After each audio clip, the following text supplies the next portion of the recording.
He worked in the office at French Worsted Company in Woonsocket, a manufacturer of fine worsted wool yarn, designing and setting up new departments, and later moved to Leviton Manufacturing Company, manufacturer of electrical wiring equipment, in Warwick as a production planner, until he retired in 1989. He and his wife Gloria lived in Cumberland for 49 years and both loved big band and 40s music and ballroom dancing. Family was important to him. Every Sunday after church, he and his brother-in-law would go out for a coffee.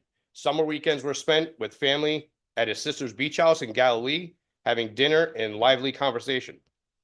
He came to live in Foster with his daughter Daryl and her husband Bernie Poirier 8 years ago after his wife passed away. He has 4 grandchildren and their spouses Brenna and Matthew Haynes, Tristan and Larry Poirier, Anna and Greg Coffey, and Caleb and Jackie Poirier, and 6 great-grandchildren, Elsa 11, Ain 10, Aylin 7, Arden and Linnea 4, and Cameron 2. As a milestone in his life, he wishes to live to be 100. Not far off. Congratulations. Very close.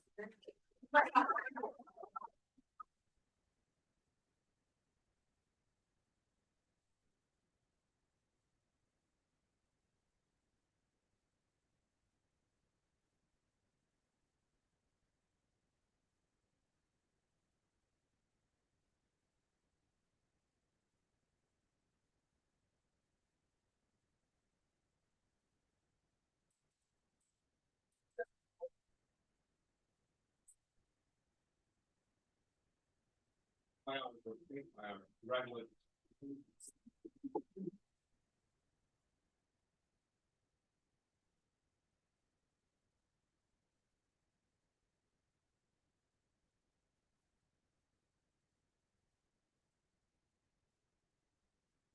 Public comment, Ron Sorosio, please.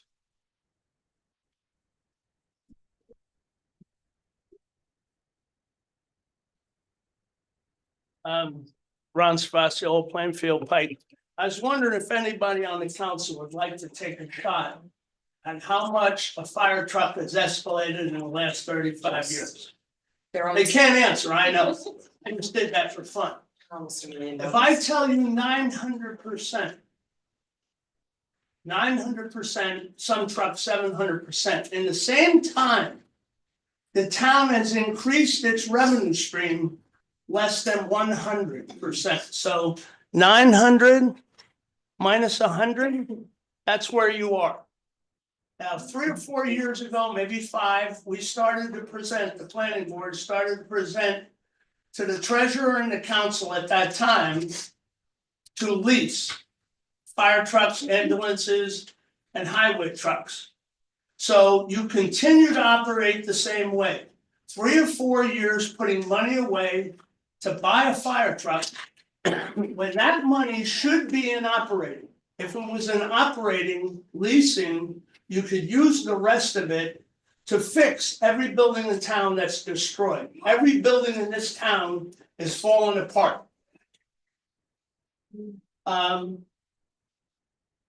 It's unimaginable how we continue to make the same mistakes, all right? I don't know what you're building now, fire trucks or ambulances, highway trucks, everything should be leased. All that money should be sitting in capital, in operating, should be removed to operate.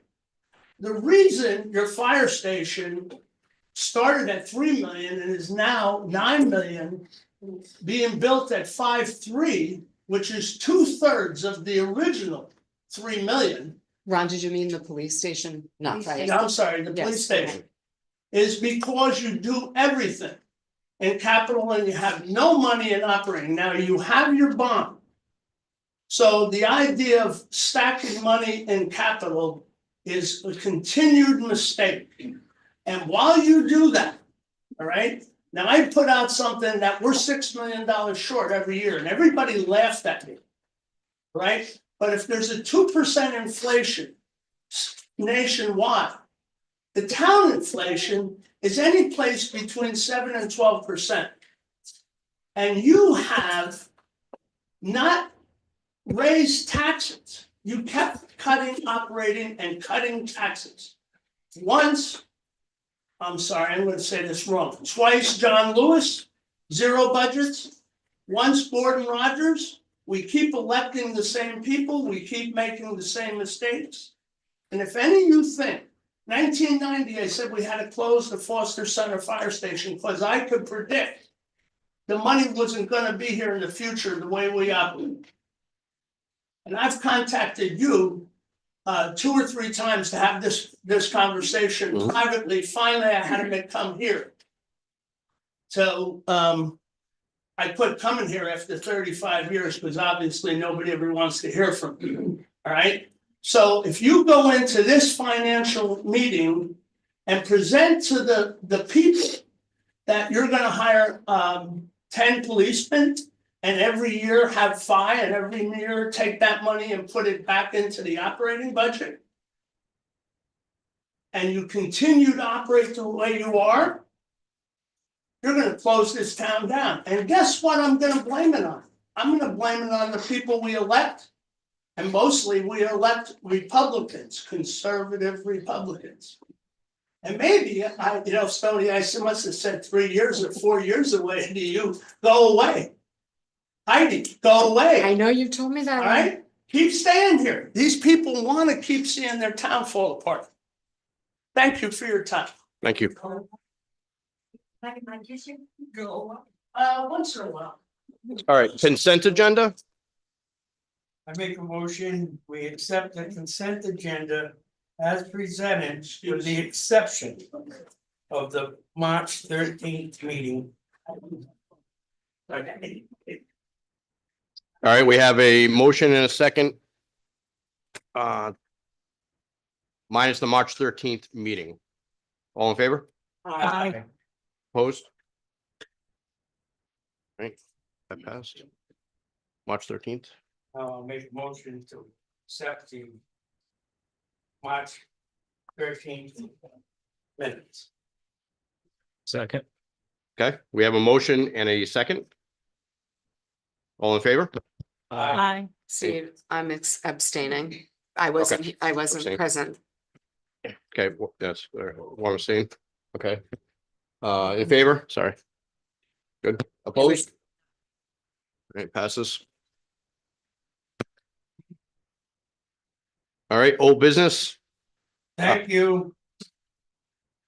Oh, thank you. Thank you. Dude, I could the cover, but all right, I guess they don't need it. I had the cushion to go over it. Over the flag. I did it back here. All right, Eco Depot, that's just an update. So we're moving forward. I received a call. The gentleman that runs the Eco Depot came out here to review a couple locations where we can actually have it. Normally in other town. What did I miss? Is that on the consent agenda? Yes. Yes, the- it was. the Yeah, light. yeah. I'm sorry. The other towns have a large amount of vehicles and it's vehicle driven, so they come in, they wait in their cars, they drop the stuff off and they keep moving forward. So we're looking at probably the fairgrounds right now. He also looked at Captain Isaac Payne, but that would be backup traffic on 94 and we don't want that. So we a little more room at the fairgrounds. So I'm just waiting for a date, but we are gonna get the Eco Depot here. Just confirming the date and I'm trying to get on the schedule to make sure it comes every year. Police station build update. Have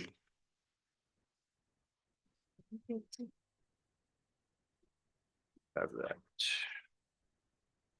Somewhere.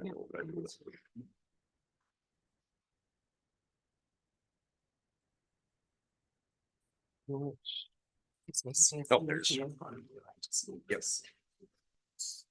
About that.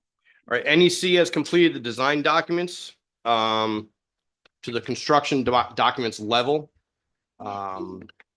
The building committee is going to be presented with those documents and then they're going to bring them forward to us. Committee to make proceed to construction. And then, yeah, once they're brought to us and the building committee approves it, town council approves it, then we'll proceed to construction. So we are moving forward with that. They're hitting their deliverables that they were supposed to. They're not here yet, so we're getting them real soon.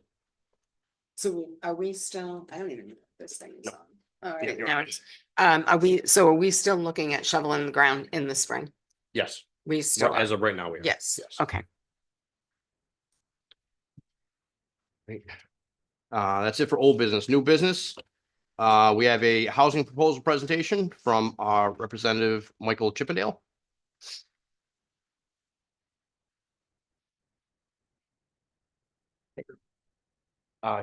If you speak up there, Mike, it's on. It looks like Yeah. it's on right He's now. got, do you have, Yeah, but Oh, sorry. That was the. That is that. you have it up there?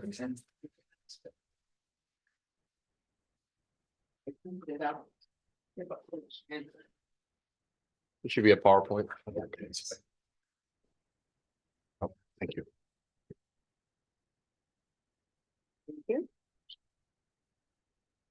Thank you.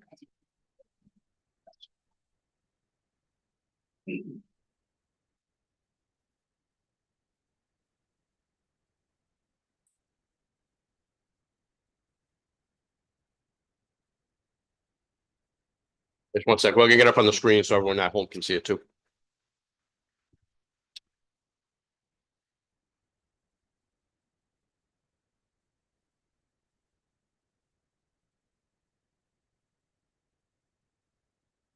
Send it to me, Mike, you sent it to me at AOL.com, I didn't never got it. I did send it to the town address as well. You did.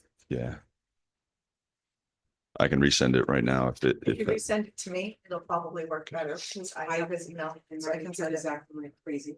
sure. Thank you, Mike.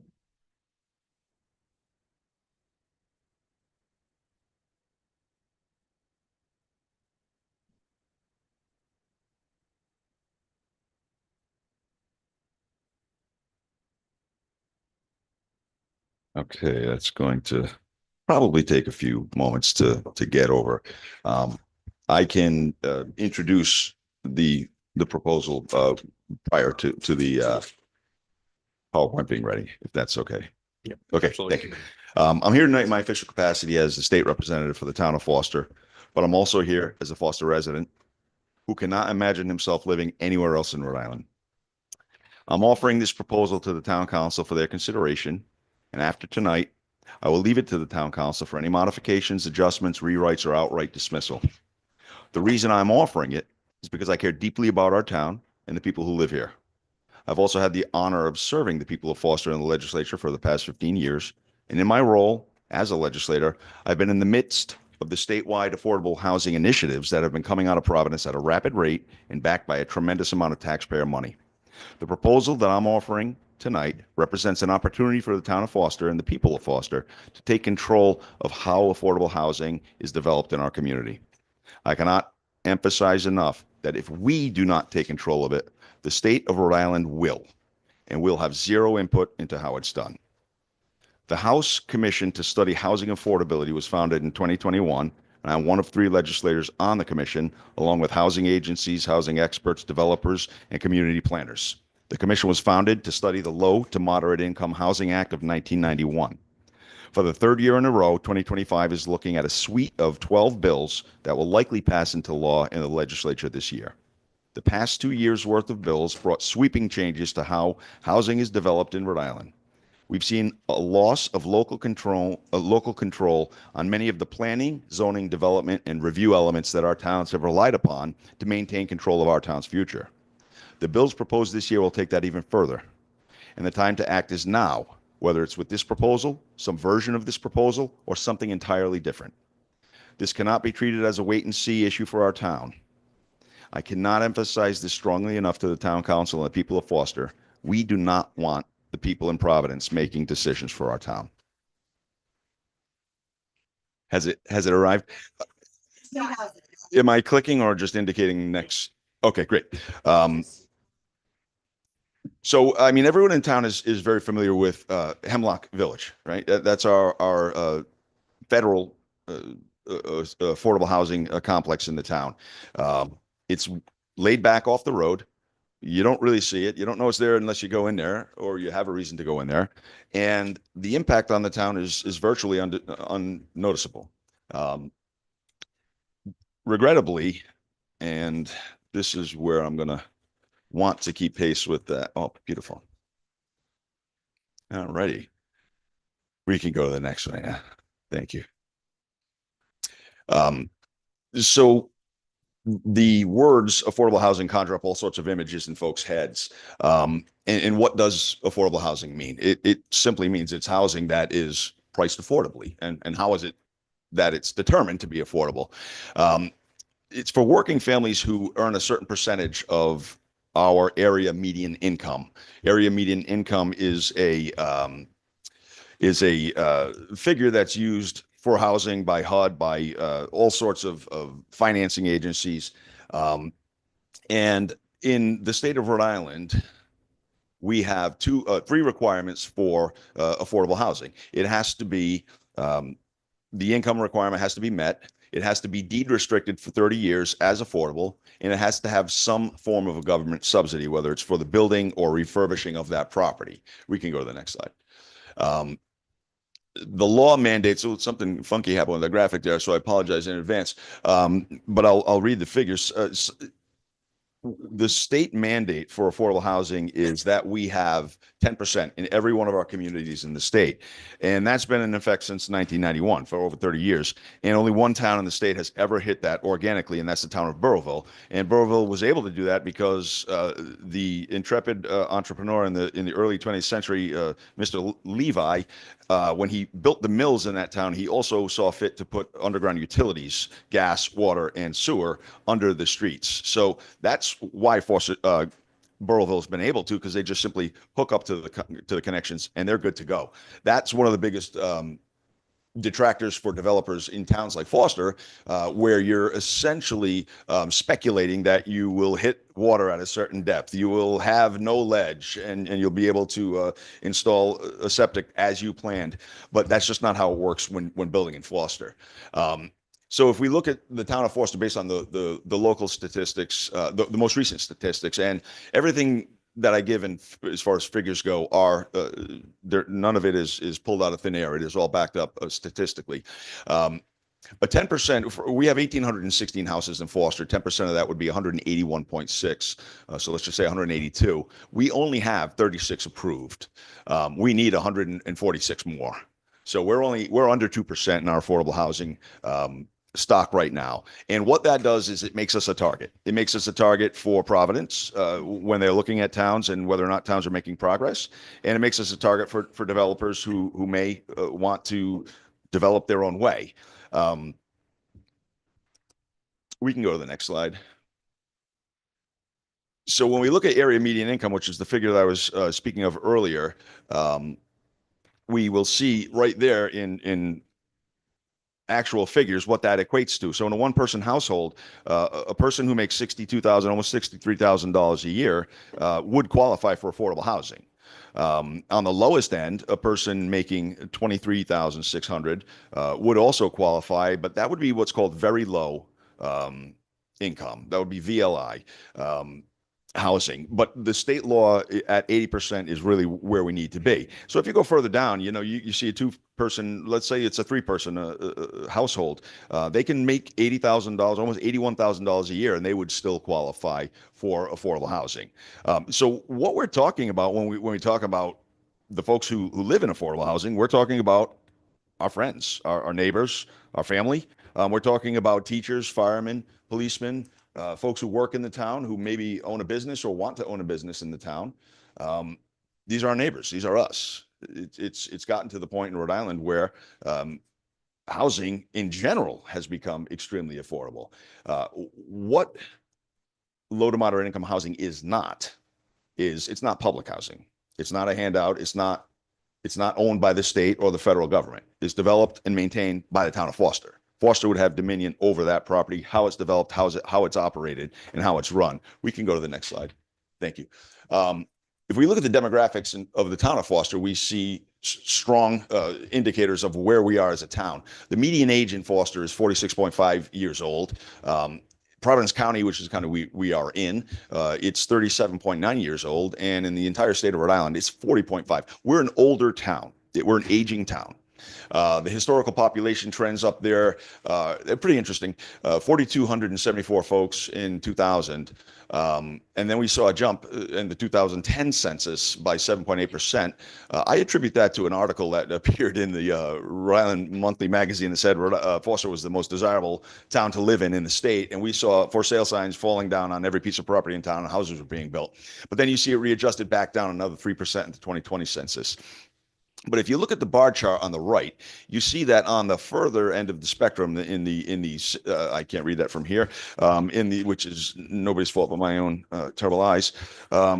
We see that the biggest cohort of residents is on the higher end of the age spectrum, and then we also see, oh, there you go, that's outstanding. So we're talking from 60 to 69 years old. Those are the two largest cohorts of residents in our town. The next largest, we go to the further part on the left, you see that we have good cohorts in the under 19 age group, but then we see an immediate fall off. And that's largely attributed to the fact that there are little opportunities here in Rhode Island for employment and for housing. And regrettably, like my own son did, they have to move to another state. And we see that, unfortunately, all too often. We see our families moving out because they just can't afford to stay here. We can go to the next slide.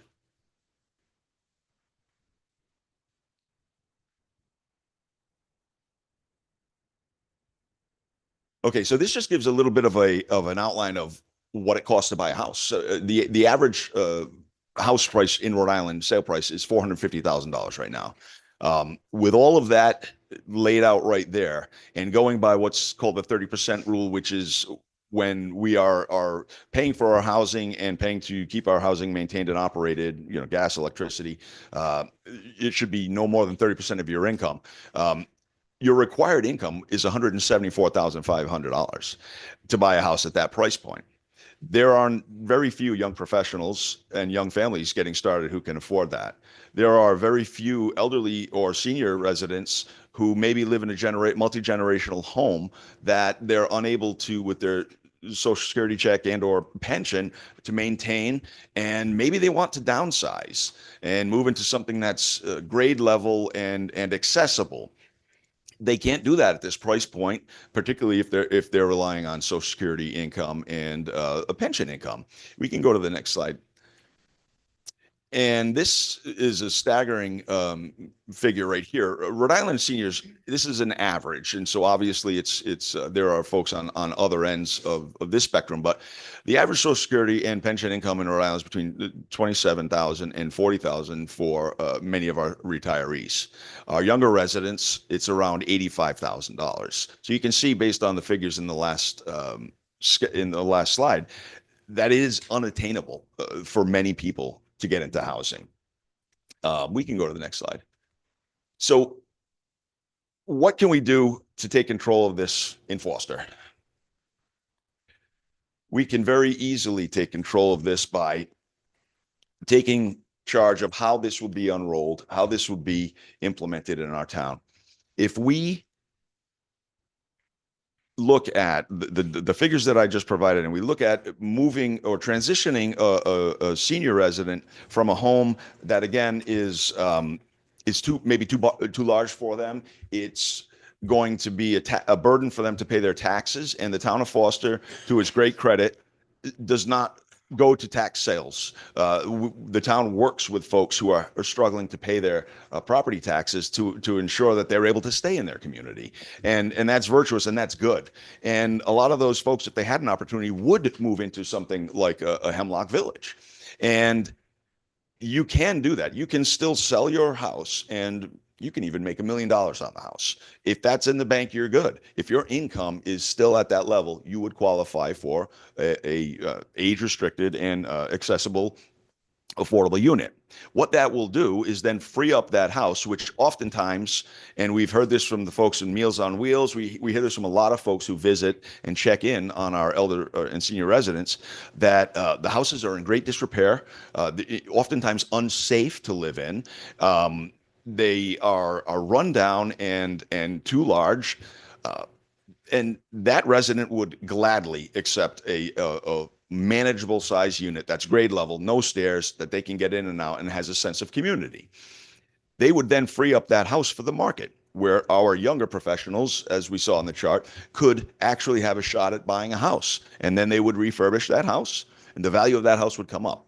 That would bring all the values of the houses around it up as well. But more importantly, that house will be then paying property taxes on the reassessed value, as most of the homes are doing. A rundown house is going to bring in less tax revenue.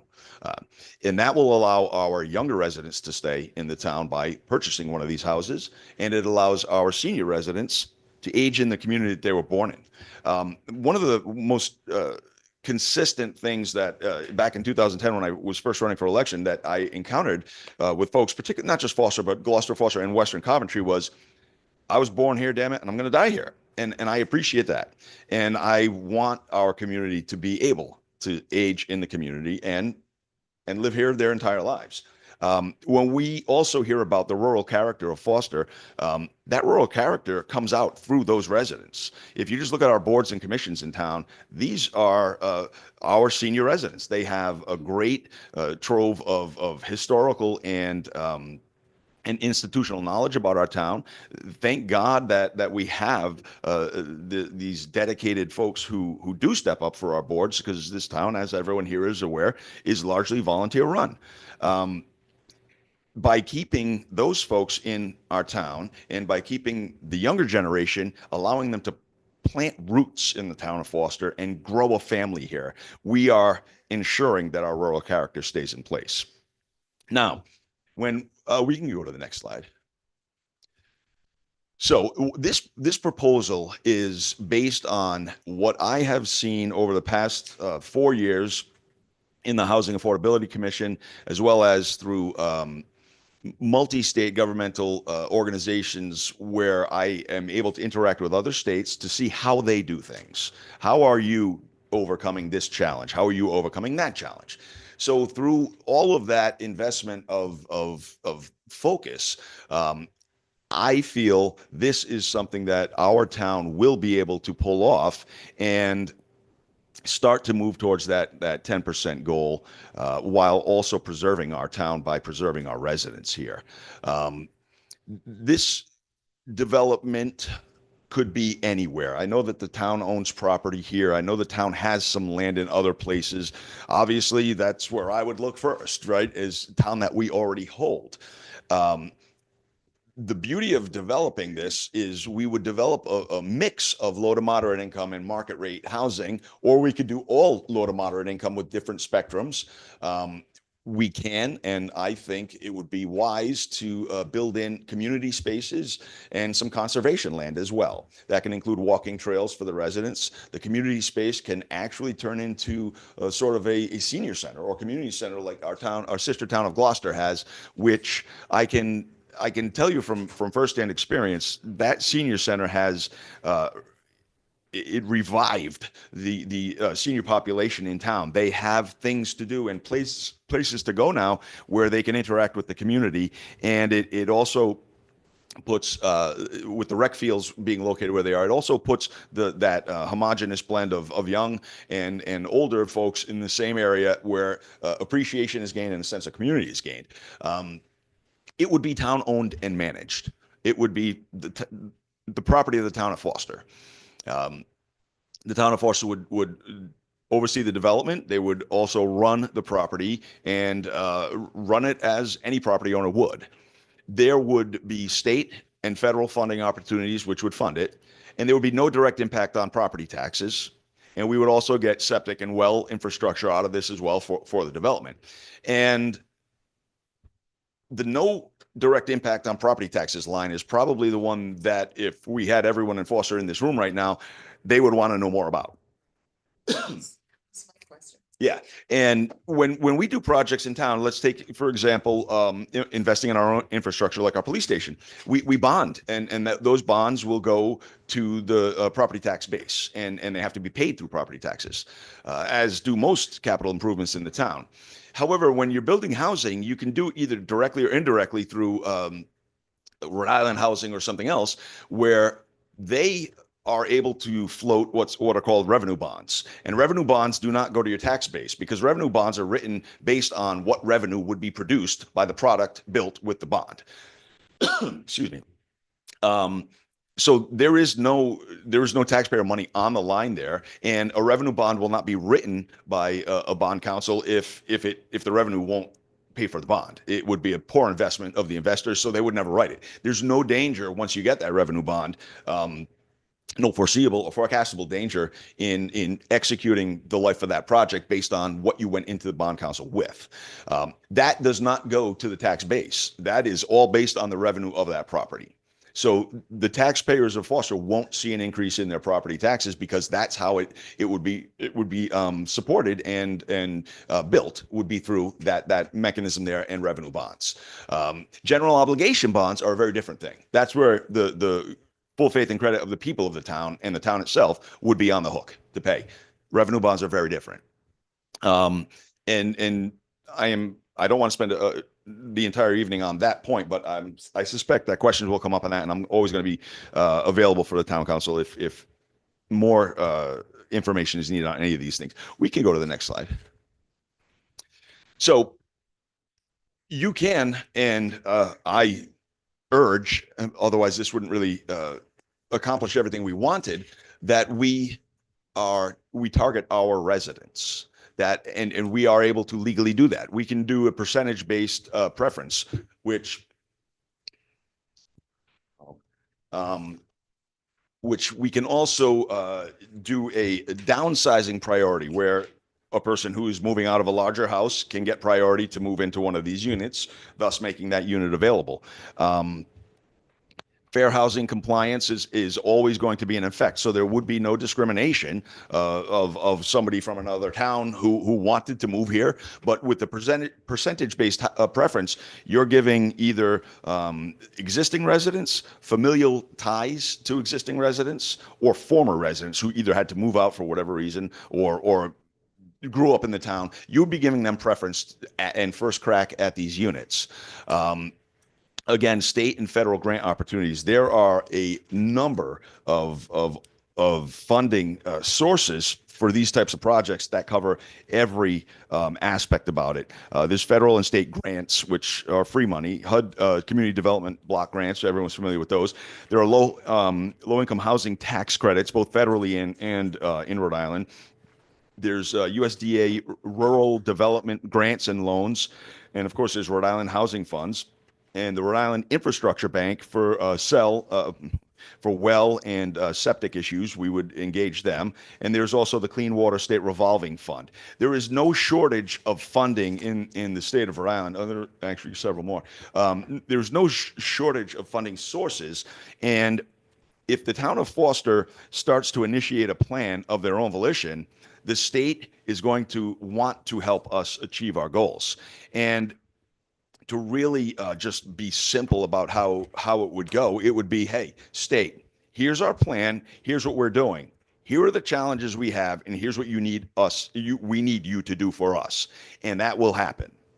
It's the towns that are dismissing every single project and not moving forward on any development of affordable units that are targets right now. And I cannot, again, emphasize enough that particularly the suite of bills in front of us this year are really going to be eliminating local control on a lot of aspects. And we, as a town, I know, do not want that. And the two things do not have to be mutually exclusive, affordable housing and rural towns. Again, Hemlock Village does that very, very well. If we had one more Hemlock Village, we'd be doubling our affordable housing in town. That's a tremendous step in the right direction. We can go to the next slide.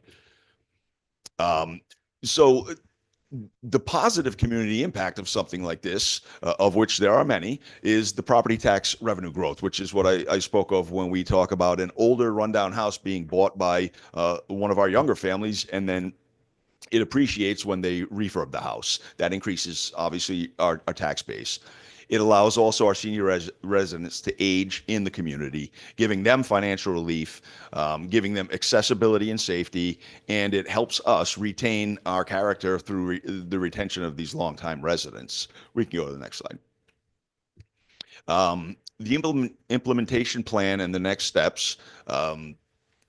This is a very truncated version of what these steps are, but it's approximately, I'm not going to approximately page 18.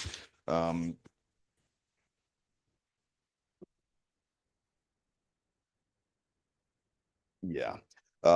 So the first stage is about 6 to 18 months, and included in that, I think the very first step would be wise to be a survey of our town residents to see what the appetite and the need is for this.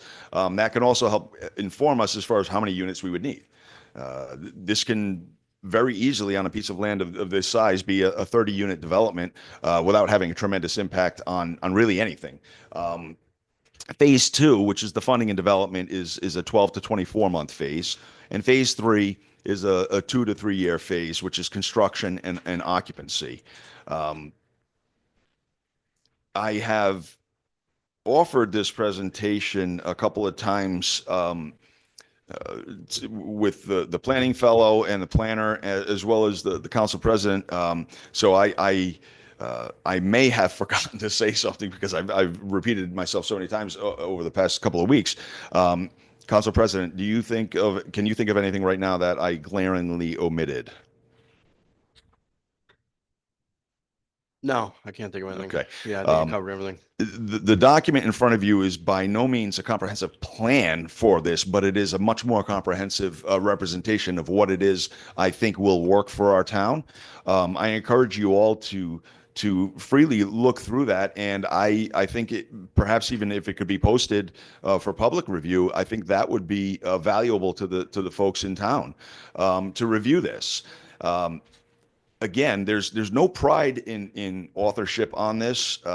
I feel that it's an imperative for us as a town to take this very seriously and make steps in the right direction, because we just don't want the decisions being made by my colleagues in Providence. And I'm not saying that maliciously towards them. They just don't understand or appreciate what it's like to live in a town like Foster.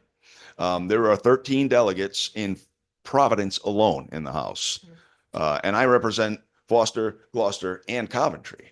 So they have 13 delegates for one town, for one city. I cover 3 cities with one, or three towns with one rep. We don't have the rural representation in the State House that equals our more urban counterparts. So they are going to want to implement plans that look like what they're used to, and that don't look like what we're used to. There are some illustrations. We can go to the next. This is a rendering from a architectural prints, which are included in this packet, of a 2-unit. This is a 2-unit. They're about 650 square feet each unit. They're heated with and cooled with mini split units. The total cost of utilities for a unit like that, a comparable unit in North Kingstown, is about $1,800 a year, which is extremely low and extremely manageable. I've walked into units like that that are recently built, and quite frankly, I would live in one myself. And who knows, maybe one day I will. They're grade level, they're wide doors, so if there's a wheelchair involved, a walker involved, they can accommodate that. There are grab bars, or it's universal design, which means it's built in a manner so that grab bars and other accessibility features can be added very easily. And it's a very self-contained unit that is perfectly private and perfectly livable for anyone. There's also, I don't remember if I put it in here, if we could go to the next one. This is a 4-unit version of the same thing. These are roughly 650 to 700 square foot units. And the design can match our community. I don't find this particular design to be offensive aesthetically, but there's no limitations but our imagination as far as how they will look. There are plenty of developers who would build such a development for our town, particularly when the prospecting is taken away, when they're not guessing when they're going to hit water under the ledge, or when they're going to hit wetlands or run into septic issues. by working through this model, which is the revenue bond and public developer model, we maintain complete control of over that. It would be run by our town. We would need to obviously have an organization put together within a sub organization within our town government, and this would all be part of the council. There are some statutes referenced in this packet as far as developing those agencies in the town. It would be operated and run and maintained by us, and we would have complete control over how it was, what it looked like, and we would give preference to our residents. Again, I'm going to recap, or else I'll start repeating myself, that we have to take charge of our future, or our future will be taken charge of by people who don't understand what it is we have here in Foster. And as hard as I fight in the House against these bills, and as hard as our Senator Rogers fights in the Senate, they pass because we're outnumbered. And they will continue to pass because the rural towns are outnumbered in the legislature. And it's up to us to take charge of our future. I'm happy to take any questions. Any questions, council? Are these, I do have a question. I'm sorry. Are these units, well, I guess I couldn't ask that question now that I'm thinking about it. They're not deed restricted because the town would own them? So yeah, the So we deed would be be. collecting rent? Yes, yes. Yep, We they would be. in the rental business. I mean, again, this is the town councils to change and to craft. There can be houses that are sold. Right, But then the town would not own them, and it would be a little bit of a different dynamic. But affordable housing units can be owned rather than rented. right. And they have a 30-year They deed would have to have the restriction. And if 30-year deed somebody restriction. sells it, the restriction Yes. starts all over again. So Right, yeah, when That's somebody my sells it, the restriction would have to run its course. And I then at the end of the 30 years, oh, it it's doesn't up to start. the owner. Yeah, Oh, okay. yeah, It it would be keeps up to the going. person who's there. Yeah, Yeah. And then it's the deed restriction's done? or that person could renew it. Okay. So, but in like with Hemlock Village, because that's owned by Housing and Urban Development federally, that is deed restricted. It can only ever be that. Mhm. And this would be as well.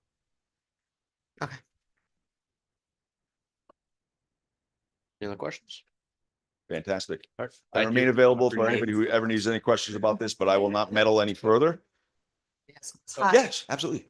So if I'm understanding, we would be having to maintain it. And Yes. that's one of my concerns Yes. because with our staff.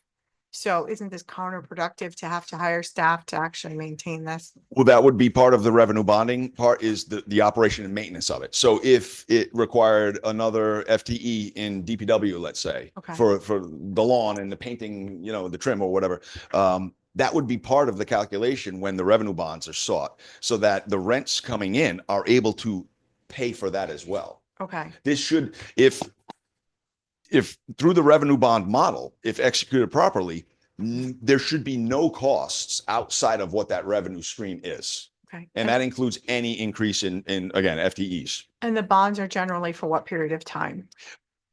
That would be up to the council, the town, but Right. 30 years 30? are Okay. typically 20 to 30 years is what you see on revenue bonds. I think the most That's what I was asking, infamous because revenue there are bond is certain the bonds that tolls. Generally are 20 years. There are certain, like, there's a tax anticipation note, which is like almost like a bond, which is only 1 year. Then there's several different types of bonds that generally have different. So you Yeah. think 20 or 30 years? Yes, absolutely. And you can build in the cost of maintaining and operating this property. That's really the only way it would work under this model. And Without- in this community too, because Yes. based on our limited staffing. I think Absolutely. That it would be difficult, Yeah. yeah. And to your point, finance director, to your point, we could also hire an agency to maintain it, a Okay, property right, management a agency property rather management, than and build that into the DPW. cost of the Absolutely. property. And that would all be built into it. Right. It needs to be self-sustainable. Yes. I'm sorry? You're talking about their housing is for 182 people. Well, I mean, it would be however many units we build. Yeah. So if we build 20, we have 20 more than we need 146. The town, yes, Yeah. units. And We have to keep it out, yes, septic and everything, yes. electricity and everything, but do those people have to pay? Yeah, no, the residents will typically pay the utilities. And again, the town, however, the town defines the parameters, if it goes into the very low income stage, which is the 30%, oftentimes those costs, those expenses are borne by the authority, by the owner, right? But the town, I think the 80% of AMI is the sweet spot for our town. And that wouldn't include, that would mean the residents are paying for, yes, their heat, electricity, et cetera. Snow blowing and everything, right? Yes, and again, whether that's done through town resources or through hiring a company to do it, that would all be covered by the expense, or I'm sorry, by the revenue of the rents coming in. Yes. Yes. Yeah. Oh, we don't know now. No, I it all mean, depends. this is just a proposal. Yes, Yeah. yes. Yes. We would figure out before we executed the plan, Yeah. I would Hmm. expect, yes. I have a question Yes. for you, Mike. So say we went with a 20-year bond. Once that bond is done, paid for, then it's all on the town, the maintenance and Ooh, am I well, then understanding actually that? It's better for the town because It- the bond payment is Oh, no okay, so longer, it's then- like a mortgage, okay, right? I So just when your want- mortgage yeah. goes away, you still got to pay to mow the grass, if I can speak properly. Right, You know, et okay. cetera. I gotcha. Yeah. I wasn't, once it's paid off, gotcha. Okay. These federal monies? There's some federal, so there's a whole array of funding sources, and a lot of it's federal, a lot of it's state. We have, and I was listing some of them in there, like the Clean Water Fund, the revolving fund, the Infrastructure Bank. There are grants, there are loans, there are all sorts of, and a lot of this has come through these past 2 years of affordable housing bills that are coming through. There's been over $100 million invested towards affordable housing in Rhode Island over the past 2 years, and we haven't seen the needle move at all. However, Yes. the climate is changing rapidly. Things are being taken away, things are being given back, things. So. What kind, when you mean climate, you mean like weather? Oh, okay. Which will affect us. Well, I mean, these are grants, and these are bonds and grants. Do that, this is like a 6-year project. But the funding stage would have to determine if those monies are there and are available. And that, again, that's built into it, Cheryl, where we don't want to have a liability on the town. So the planning phases are exceptionally important because you have to make sure that formula works and adjust it. If you're going to execute, adjust it one way or the other so that it does. Yes. We took 15 years to build a ramp. And we're going on 10 years or more for a police station. The number of people the town would have to engage to oversee something of this magnitude, I think would be extremely costly. And I'm not sure that would be in that revenue bond. The initial investment of time and resources of, human resources into doing the diligence and getting the contracts. No, that would be part of what people do every day in town. But again, this is a binary choice. We do this on our own terms, Lynn, or Providence is coming here and doing it for us. And I'm on the board of directors for Hemlock Village. Yep. So it's a very self-contained. Yeah. Unit that, subsidized by the USDA.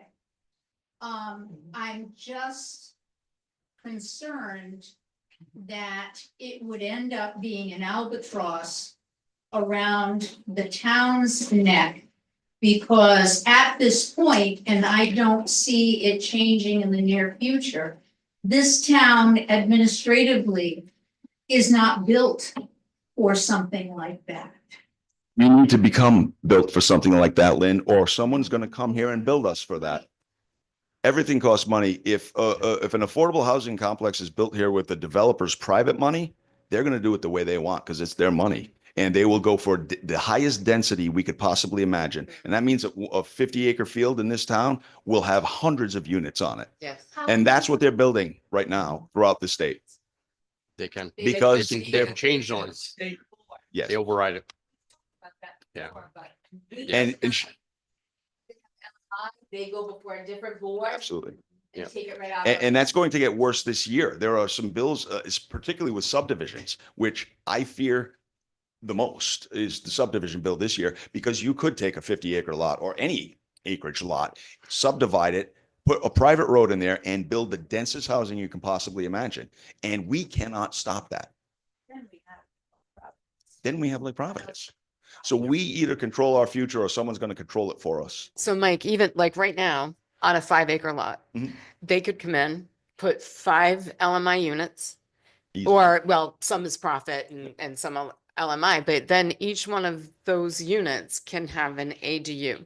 So technically, you could have 10 houses on a 5-acre lot right next door. If it to it. were done by a private developer, Yes. absolutely, the law would allow that. Yes. And if we don't have a plan like this or another plan, some plan, Yes. we can't stop them from doing that. We can, and I think by the town engaging in a plan, and I'm not even talking a shovel in the ground, I'm talking a group of people working on execution Mhm. will get the state from looking at us. And we They're going to say, okay, designate- you guys are working on this excellent Right. job. We're going to go look somewhere else. And we designate some land for that purpose. And then if a private developer comes in and tries to do that, we can say, oh, no, this land is designated for that purpose. You go build over there. And to the extent that that will still work is unclear, because that is really where the legislation is starting to go, where we're going to lose control over that too. Mhm. And if we can't say what goes where, Yep. we've lost control completely. You're right. I agree. Well, I just noticed that House Bill is at 6112 is about eminent domain. And I'm they- not familiar, and based on the number, I don't think it's part of the housing package, is it? What does it say? It says that it is relating to state affairs and government eminent domain.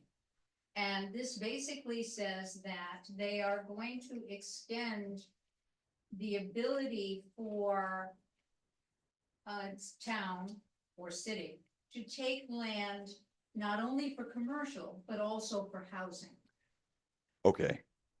I don't know that that's part of the package, but that's even worse. Yeah, but yeah, That's, so yeah, it's outside of the package, but it still would go towards this. It would allow a town, and I think we saw a town with an eminent domain issue recently that was concerning. Yes, very much so. I don't know if it should be going through a chair. I'm happy to answer any questions all day long, but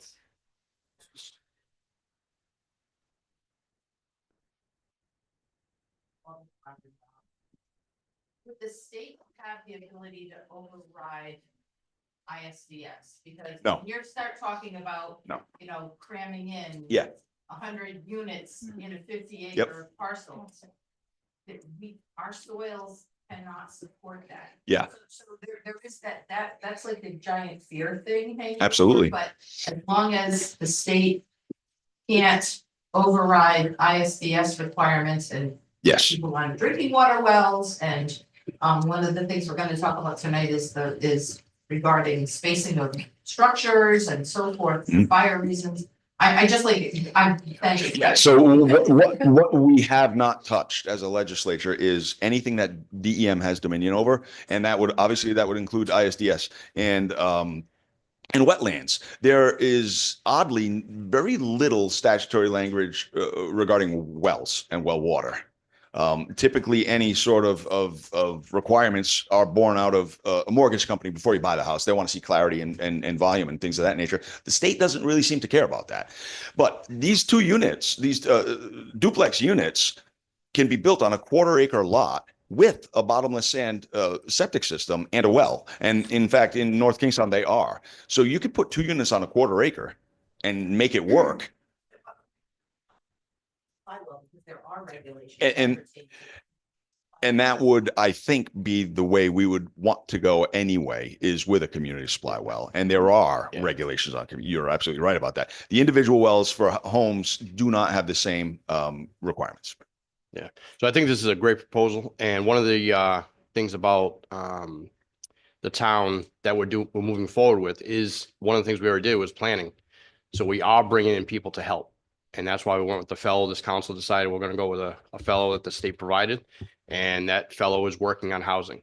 And I think that's a great thing to have in town. We have a very knowledgeable part-time planner we have now that came in. So we're building. We're building. I know it's, a lot of it's based on volunteer. But I think we can work that. One of the things we're gonna do too is we're gonna do some town halls in the future because everything's based on education.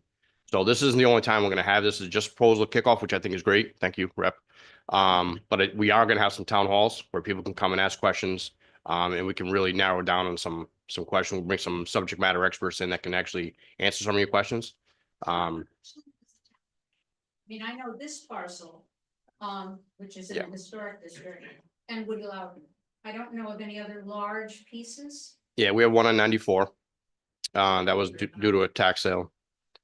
Then we have Theodore Foster, Excuse me? the end of Theodore Foster. That's ours. Yeah. Yeah. So we don't have a lot of land. That's one thing we don't have, Austerity people. I'm not familiar with any of that land. Yeah. Not That familiar with I co-owned think land. she's referring, that's probably land that was taken over during tax sale. So you'll see two names on the property, but it's. Oh, that might be the tax. Yeah. yes. Okay. Yeah. If you look it up. That yeah, it because we hasn't haven't done, transferred. so Yeah. actually one of the properties that he just referred to is one of those properties. Route And 94. that's one of the, that's one of the properties we discussed, Mike. Yeah. So I have a question. So to start all of this, because we discussed it, and honestly, there is an actual need. We see it every day with our elderly population they just really want to stay in Foster. We talked about this, but they're having a really hard time. So they're struggling to stay and they're not going to leave, but because they don't know where to go, they don't want to leave the community. So our assessor actually went to one today for this very reason. Yeah. My question is, would we get help from the state to like help us organize this Yes. and plan this Yes. and financially make it clear to us that we're not going to be underwater in some way, Absolutely. shape or form? Yeah, Because we wouldn't have any way of getting out of it. So to really vet that, would they be able to assign us some sort of professional or some sort of guidance and counseling Yes. regarding these topics? Yes, they would. Okay. And furthermore, it's in our negotiable control Yeah. to work with the state and say, look, here's our plan. Here's what we want to do, but we have some obstacles that we can't overcome ourselves. Like we said with the DEM on that Absolutely. property, right? Any Yeah. anything at all. And the state will, Okay. they want success Okay. with this sort of development.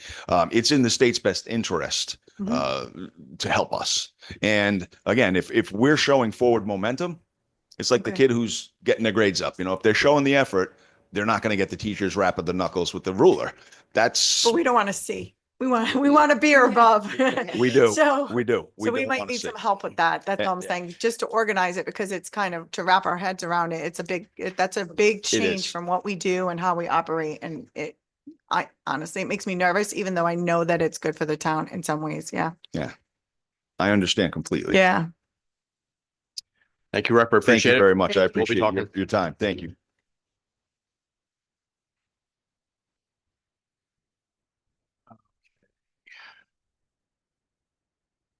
Number 2. Okay, the second one under new business, Round DOT rumble strip installation proposal for a section of Hartford Pike, Route 101. I actually reached out, I haven't got a call back yet from Round DOT. I'm not sure if the chief got a call back. But I need to know the exact sections, so I didn't have the sections. I put it on the agenda because it is something that's coming up. I thought I'd get more information, but. Question. Okay, so I don't have a lot of information on the rumble strip, so once I get more information, I'll bring it forward, but that is a proposal, and I believe it was Route 6, that one was put in and then taken out. Yeah, that's about. So, and I just want to make sure we're doing the right thing first. Obviously, the rumble strips are good for anyone traveling, especially at night, and they don't realize that they're swaying over the yellow line, and they realize that it's a great safety feature.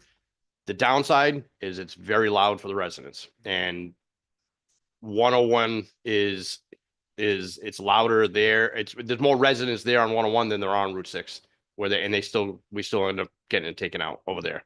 So I want to make sure that, you know, the sections that they're looking at, it is a safety thing. You know, like I said, at night when people fall asleep and they're swaying, it happens way too often. And I live right over there. So, but once I get more information, I will bring that forward. Okay. Grant opportunities.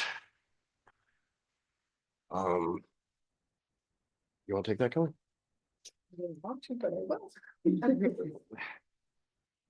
So we've been afforded a few opportunities to apply for grants, just so people know. You're going to see it in the budget, actually. Part of it we're going to discuss tonight. We applied for 2 Magaziner grants, one for lighting at the rec field. So we've asked for $600,000 for lighting for safety reasons, for the field itself, for the parking lot, to make sure that it can be used at dusk and a little bit after, to make it more user-friendly and to keep it safer at night, because people are using it regardless. We can tell they're using it because of the cameras, the trash removal, the trash. So with lighting, I think it will keep it safer. And we asked for 600,000 with a match. We would match 100. So really the ask was for 500,000. We also, she wanted to ask. I can read. Okay, we also asked for another grant for equipment related to the 800 megahertz communication system. So we have a microwave now that we're paying for on a microwave system on the antenna over there. And it's the town itself is trying to upgrade to 800 megahertz communications radios and equipment. Everything involved in that is over $475,000. So we asked for a grant regarding to acquire all of that equipment, the radios and the dispatch, like hard units as well. So I think we put in the budget about a $95,000 match for that and asked the state for the difference. The problem with these grants is you don't hear about them for about 9 months to a year. But that said, it's good to ask for it, because the lighting we're never going to get without extra funding. That's a definite. And the radios, it would be nice to not have to fund something and maybe free up some of our capital for other things that we have going. There's also there's also a grant that we're going to apply for from Senator Reed tomorrow and Monday, tomorrow by Monday, for the police station, to complete the police station, to cover any overages that we might have that we can't fund. Yes. That's our goal, is to try to get that funded. Unfortunately, that also won't be awarded until next March. Did you want me to say about the other one that we didn't get? Well, we had applied for $2 million last year, and we were actually in the final stages of getting it. And we would have gotten it, but all of the earmarks were canceled, and they're not giving them this year at all. Nobody's getting any funding through this program. We would have gotten it, though. I just discovered today, if they were going through, we were that close. So we're going to mirror or try to recreate that grant. They're giving us extra time because the grant closed last Friday. I made it to 4:59. I made it from one of them. So the grant closed last Friday. They're extending it for us because they just told us this week, I want to say yesterday. Yes, Was sir. that bomb dropped on me yesterday that we're not getting it. So that was very upsetting. So we're going to apply for $1 million. The problem with these grants is that you can't apply expenditures that you've already used, that you've already obligated towards this funding. So it gets tricky. We won't need $2 million next year, because like if we have $2 million at that point left in the project, we won't be able to, like, it won't happen. But I'm going to apply for 1 million. I know that it meets all of their requirements. I know that it caught their interest, that they are very interested in helping us complete this project.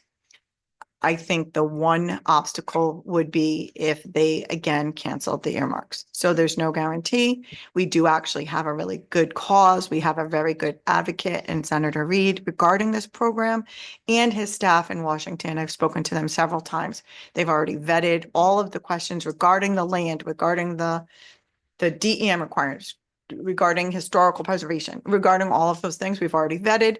So it should be easier this time to get to the second phase of this project, to the second step versus being eliminated in the first. But again, there's no guarantee, but I'm going to apply. We're gonna shoot for it. Yeah. And I'll take care of that tomorrow. So I'm Yes. gonna need some letters. Yeah. You'll get 'em. You'll get 'em. I just had one up there. It was so easy there for her. Was hoping you wouldn't notice. Lynn Ryder, Burgess Road. I'm just wondering with the lighting grant, Mhm. is that sufficient to, what you applied for? Is that sufficient if we wanted unobtrusive lighting going down, those kinds of fixtures, so you wouldn't be blinding the people on the road or the neighbors? We That's- used a quote, and the quote, I'm sure, considered the current standards think of they are. lighting, and that would include that type of lighting. Yeah, they are. Okay, Mhm. thank you. It's a recent quote, Yeah. so yeah. Mhm. Thank you.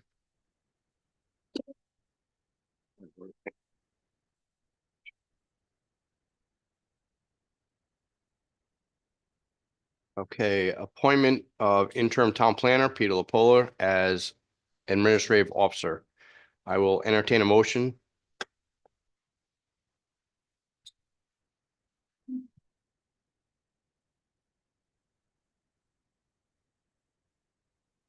Okay, I will make a motion to appoint interim town planner Peter Lapola as administrative officer.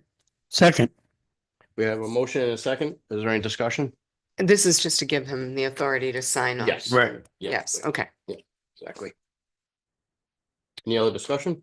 All in favor? Aye. Opposed?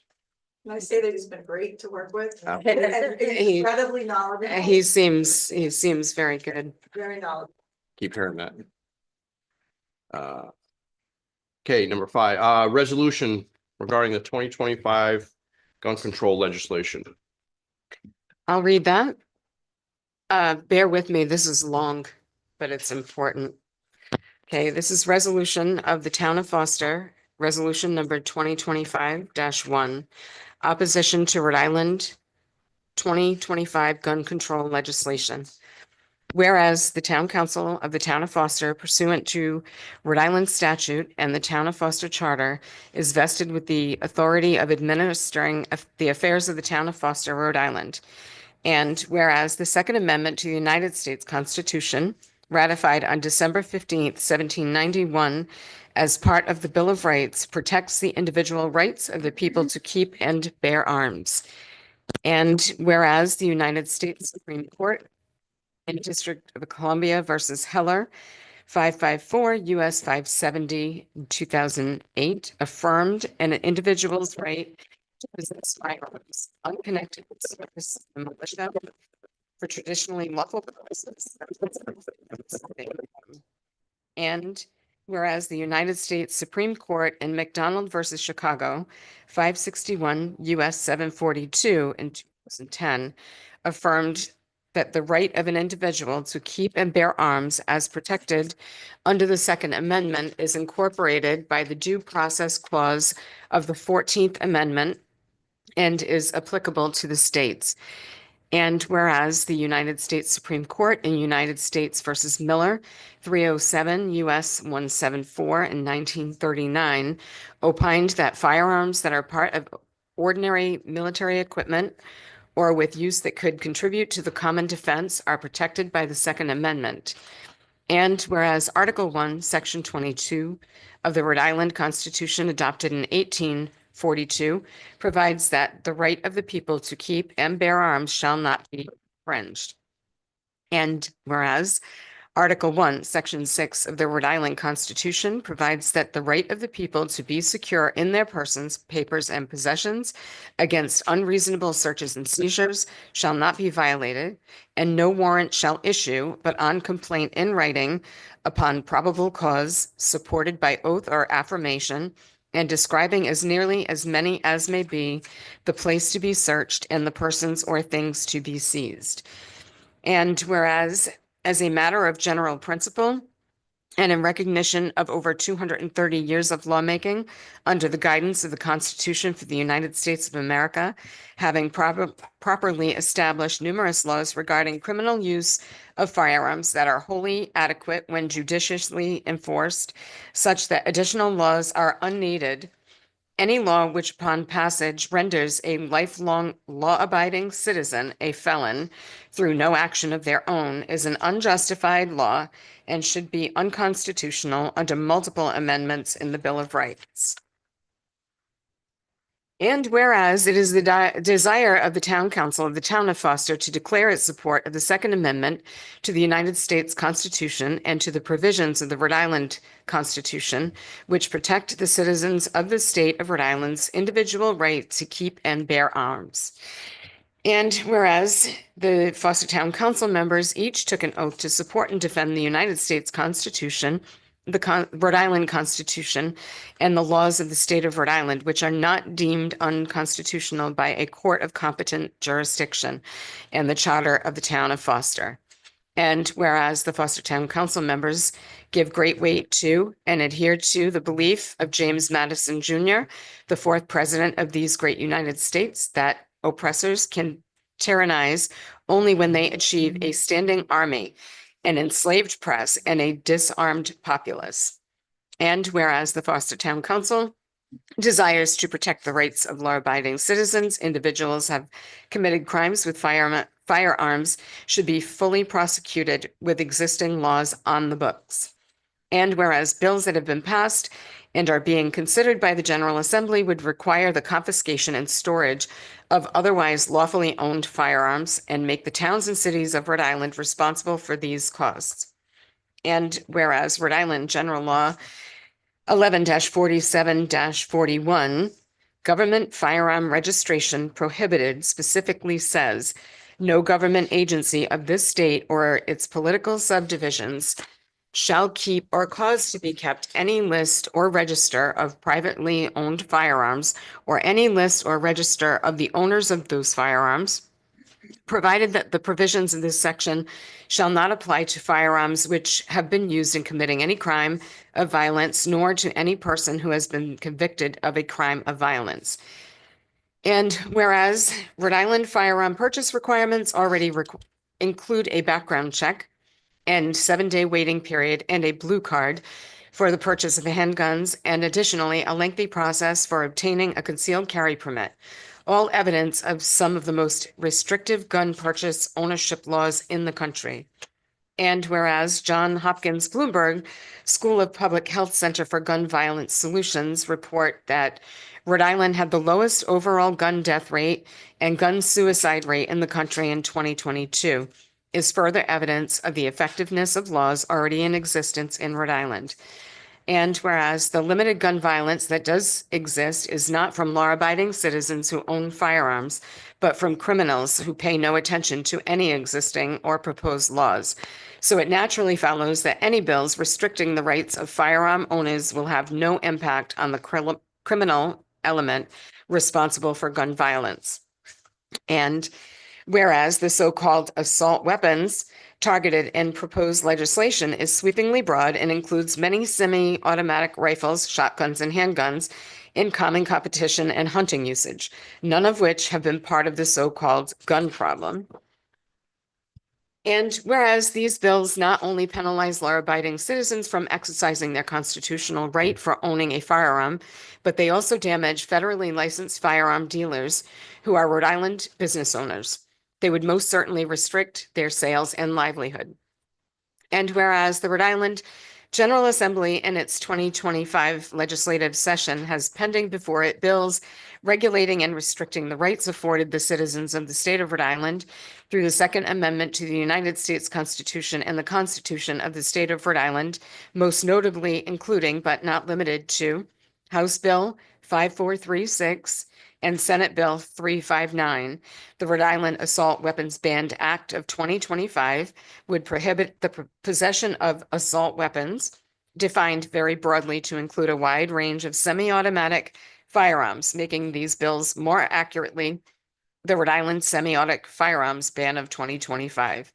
In order to be exempt, the weapon must, within 12 months of the bill's passage, be registered, seemingly in violation of Rhode Island General Law 11-47-41, be rendered inoperable, be surrendered to a registered firearm dealer or police department, or be transferred to a person in another jurisdiction where such firearms are allowed.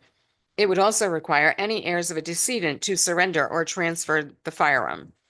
If registered, the lawful owner would be required to submit fingerprints and pay a fee for registering the firearm. Now, therefore, be it resolved that the Town Council of the Town of Foster takes the following position on state legislation that potentially abridges our Second Amendment rights.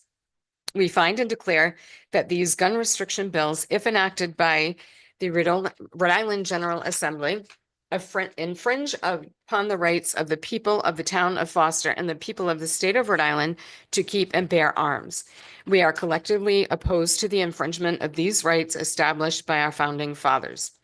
Be it further resolved that these bills impose unfunded mandates upon local governments, and the Town Council of the Town of Foster will not appropriate funds for capital construction of building space and or the purchase of any storage systems to store weapons seized pursuant to any requirements set forth in the legislation, if enacted by the General Assembly for the purpose of enforcing any law that unconstitutionally infringes upon the rights of the people of the town of Foster to keep and bear arms. Be it further resolved that a copy of this resolution be forwarded to every Rhode Island municipality, state senators, state representatives, the governor, and the lieutenant governor, respectfully requesting their support. Adopted this 27th day of March, 2025. I will accept the motion to put resolution 2025-01 of opposition to Rhode Island 2025 gun control legislation on record. So moved. Second. We have a motion and a second. Any discussion?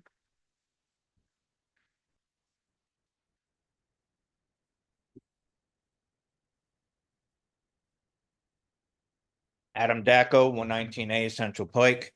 As a citizen, I am very, very happy to hear this. Thank you very much. You're welcome. As a business owner, again, thank you very much. It will have an impact on this industry, as it was excessively detailed yesterday while attending the State House.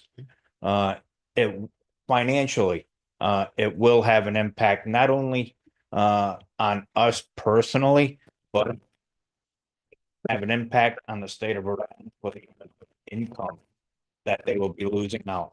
The hunters will be losing out. That was one detail that got left out yesterday, is how much it would impact the hunting industry.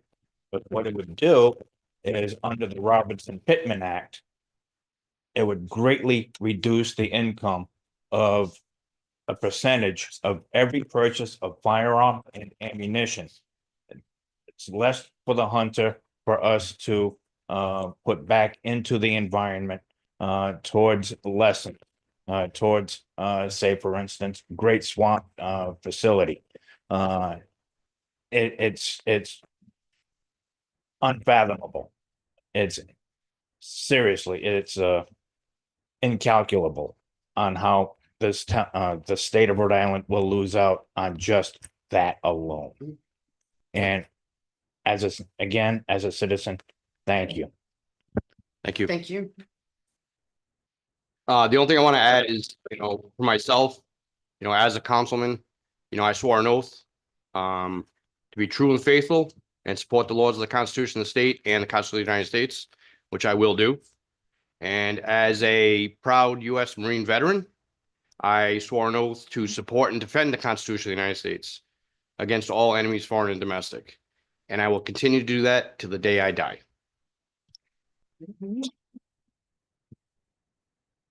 All in favor?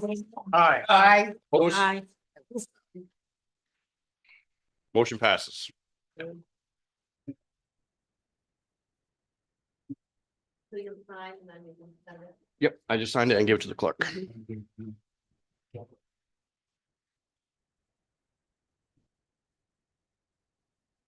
Okay, resolution. Okay, public hearings. Preliminary budget hearing, fiscal year 25-26.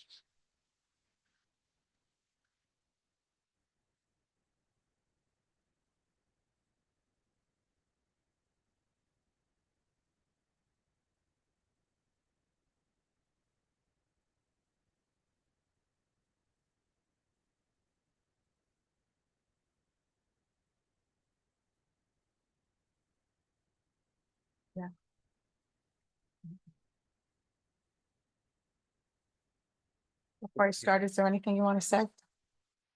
I was just going to go through the, each department That's fine. and Yep, do it that see way. if anybody has any questions as we go. Yep, yeah, that's, Keep it simple. that's fine. Keep it simple. I'm going to start, I'll start with revenue though, so I'll start with revenue, so you know where we're at. Right. You'll see at the end that I reviewed the revenue, to adjust it to what I think we're actually going to receive. I, adjusted it, actually, if you could go to page 18. I got a 17. Do we have any? Oh, no. It's on the, sorry, guys. I double-sided. I don't usually do that for you guys, but you'll be Eventually get there. you'll be fine today. We're with saving that. paper. That's good. Okay. So this budget is presented where basically it's looking about, right now, a 3.25% increase in, the levy. We, our main goal was to try to get it below 4 for the first time in several years. The, as you can see on the revenue, so that's how that's budgeted. We're budgeting at a 97% collection rate, which is pretty aggressive, but it's where we were, last year. It's very hard to estimate where we're going to be this year because we still have a quarter left and you collect taxes in July and August. That gets included in last year. So that's how we're budgeting that. We went through all of the revenues and we adjusted them to what we're going to receive.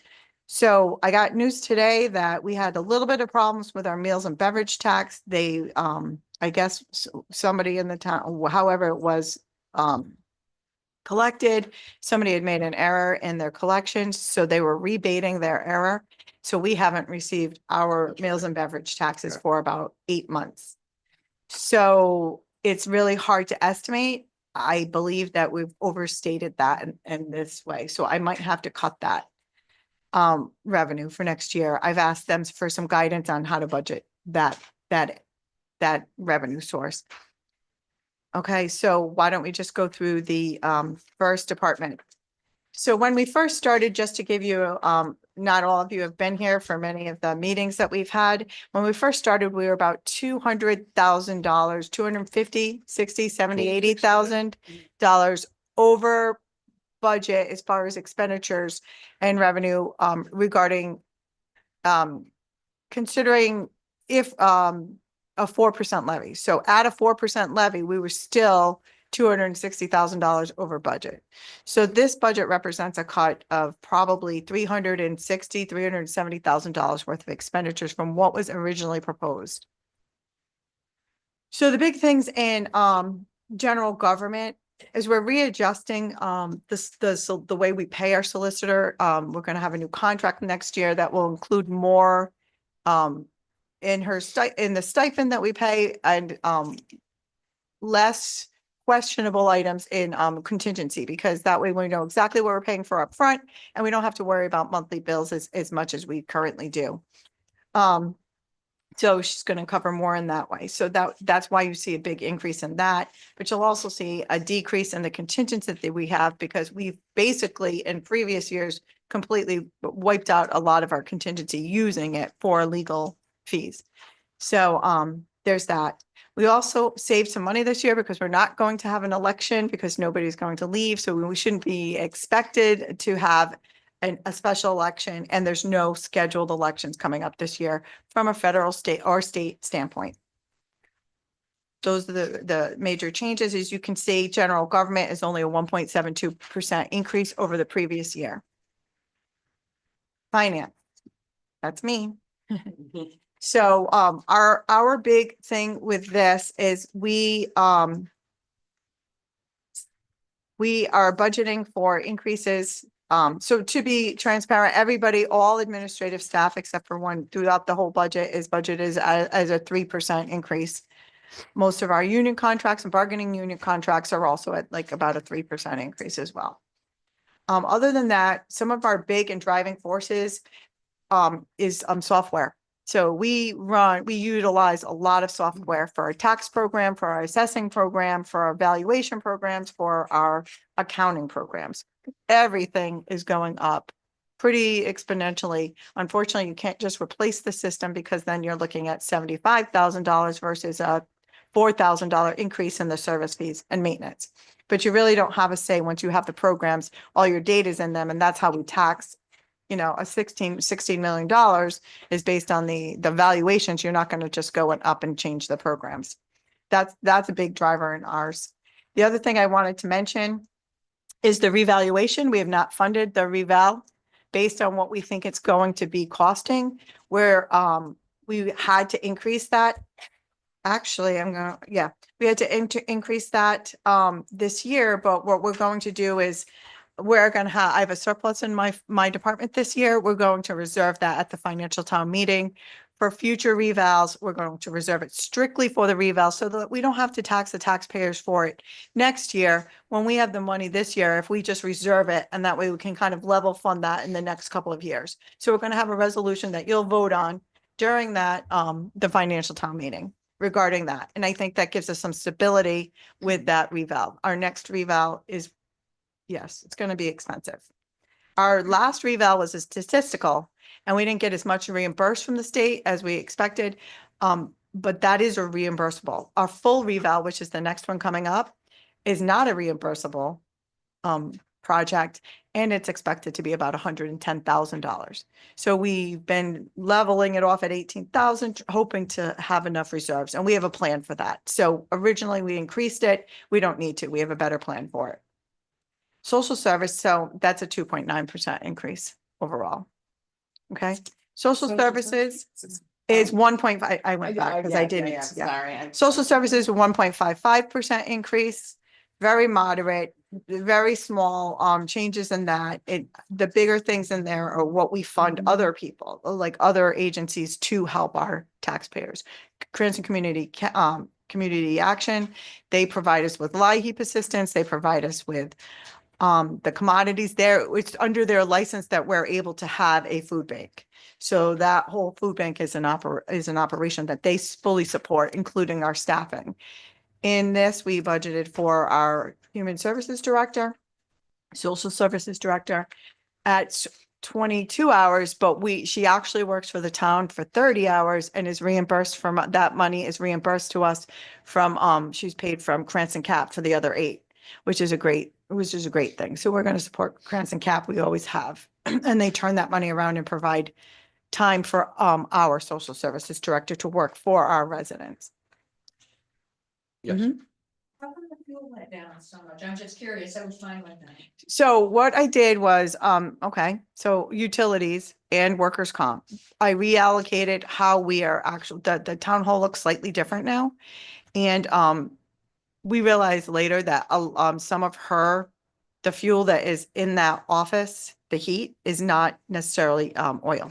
So we're restructuring how we're by the town standard, the state standards, we have to allocate per department what the heating is. So we've reallocated the way we distribute it. So it's not like we're saving money in heat because we're definitely not. But it's just a reallocation of the bills themselves. You'll see that in workers' comp. I actually got the rate from them per dollar that we spend on different categories, and I allocated it by appropriately throughout the budget. So sometimes you'll see workers' comp go up in certain departments, but down in others. That's why. It's a reallocation of the actual expense. Same thing with all the utilities, okay? Her budget only increased 1.55%. Planning gets a little tricky because we're doing a little bit of a hybrid situation in our planning department. So to strategically plan for years to come and not just this one year, we didn't just slash and burn the budget because we're kind of piecing together what we're doing for planning. We have a planner who is really a part-time retiree somewhere else, and he's very, very effective in our town hall, and he's working with other people. We have a planning fellow who is funded from the state currently through a grant, who's also doing a great job. And we're going to have a planner assistant. So combined, we should have all the planning services that we need, but we're not fully funding it in this year. But we can't get rid of that planner because if any of this plan goes away, and the funding goes away, we will not have the ability to continue on as a department. And that would be catastrophic. So we've adjusted this where we could in the way of benefits and healthcare, knowing what our current status is and what we're going to need it for. But the money's here for if any of this plan falls through or to make changes throughout the year. So we have a plan for the year, but there's no guarantee that it'll stay. And we don't want to use that money to fund something else and then have to come back to the taxpayers again next year for this money when we need it then. It's kind of like double dipping. You know what I mean? You reallocate, and it's a little misrepresentation of what you're doing with funding. Oh, look, we saved money here, but it's going here, knowing that next year or the year after, you're going to need that funding. Okay. Worst case scenario, that money will fall into fund balance, which we need a fund balance to maintain that 10%. The rainy day fund has to be 10%. And as you increase expenditures, that 10% rate increases. We don't budget to increase that 10%. It's just a natural flow of changes in personnel during the course of the year. And the other thing is it will go in anything else goes into capital, anything above that 10%. And as you all know, our capital fund has taken a beating recently. So really it's a win-win. We're maintaining stability and doing all of that. So that budget increased 4.5%. But as I said, we've caught where we could, knowing that it was not going to be a long-term issue for the town. 4.05. Oh, thank you. Yeah. Whatever I said, yes. The libraries asked, I want to say double what we gave them. We cut them based on the fact that some of their assumptions in their request for a $9,000 increase, it was like a 6% or it was over a 5% ask, I want to say. Some of their assumptions were that they would be paying $17 an hour for minimum wage. I don't believe that's true. There is no law that says that there's going to be $17, although there is a proposal that there will be $17. They have never once that I can recall increased the minimum wage $2 in 1 year. And I don't think this will be the first. So they have gone and recalculated their budget and actually supplied it to me this day and today, an adjusted budget with the reduced $190,500. It's not a small amount. We pretty much fund them with the exception of the state aid solely. So they've made that work and provided us a budget that's made it work. They're aware of it. Public Works originally gave us a budget that was significantly greater. It was probably closer to, actually, I have it here. It was probably closer to double. It was definitely double digits of an increase. The council asked them to go back. It was 15.52% originally. So now we're at this. The council asked them to go back and cut where they could, and they made some cuts. Part of the original ask was they were looking to rent a 6-wheel dump truck for the next snow season because the purchase of a 6-wheel dump truck was removed from capital. The council made a motion, not a motion, but where this budget includes the first payment of the 6-wheel dump. It's still under consideration. This budget has not been adopted. It's a working document. So they removed that rental from that budget There was also, in the original budget, there was also painting and work needed on the police station. Basically, I think not because he felt that it was going to be done, but mostly to bring light to the fact that something has to be done with that building once they actually do move, because the town owns it and the building is falling apart. So, we have to have a plan about what we have to plan what we're going to do with that building once it is empty. They removed that. The other things were based on the roads recently, as you all have, anyone who's driven down some of these roads lately. He increased the gravel and he increased stone.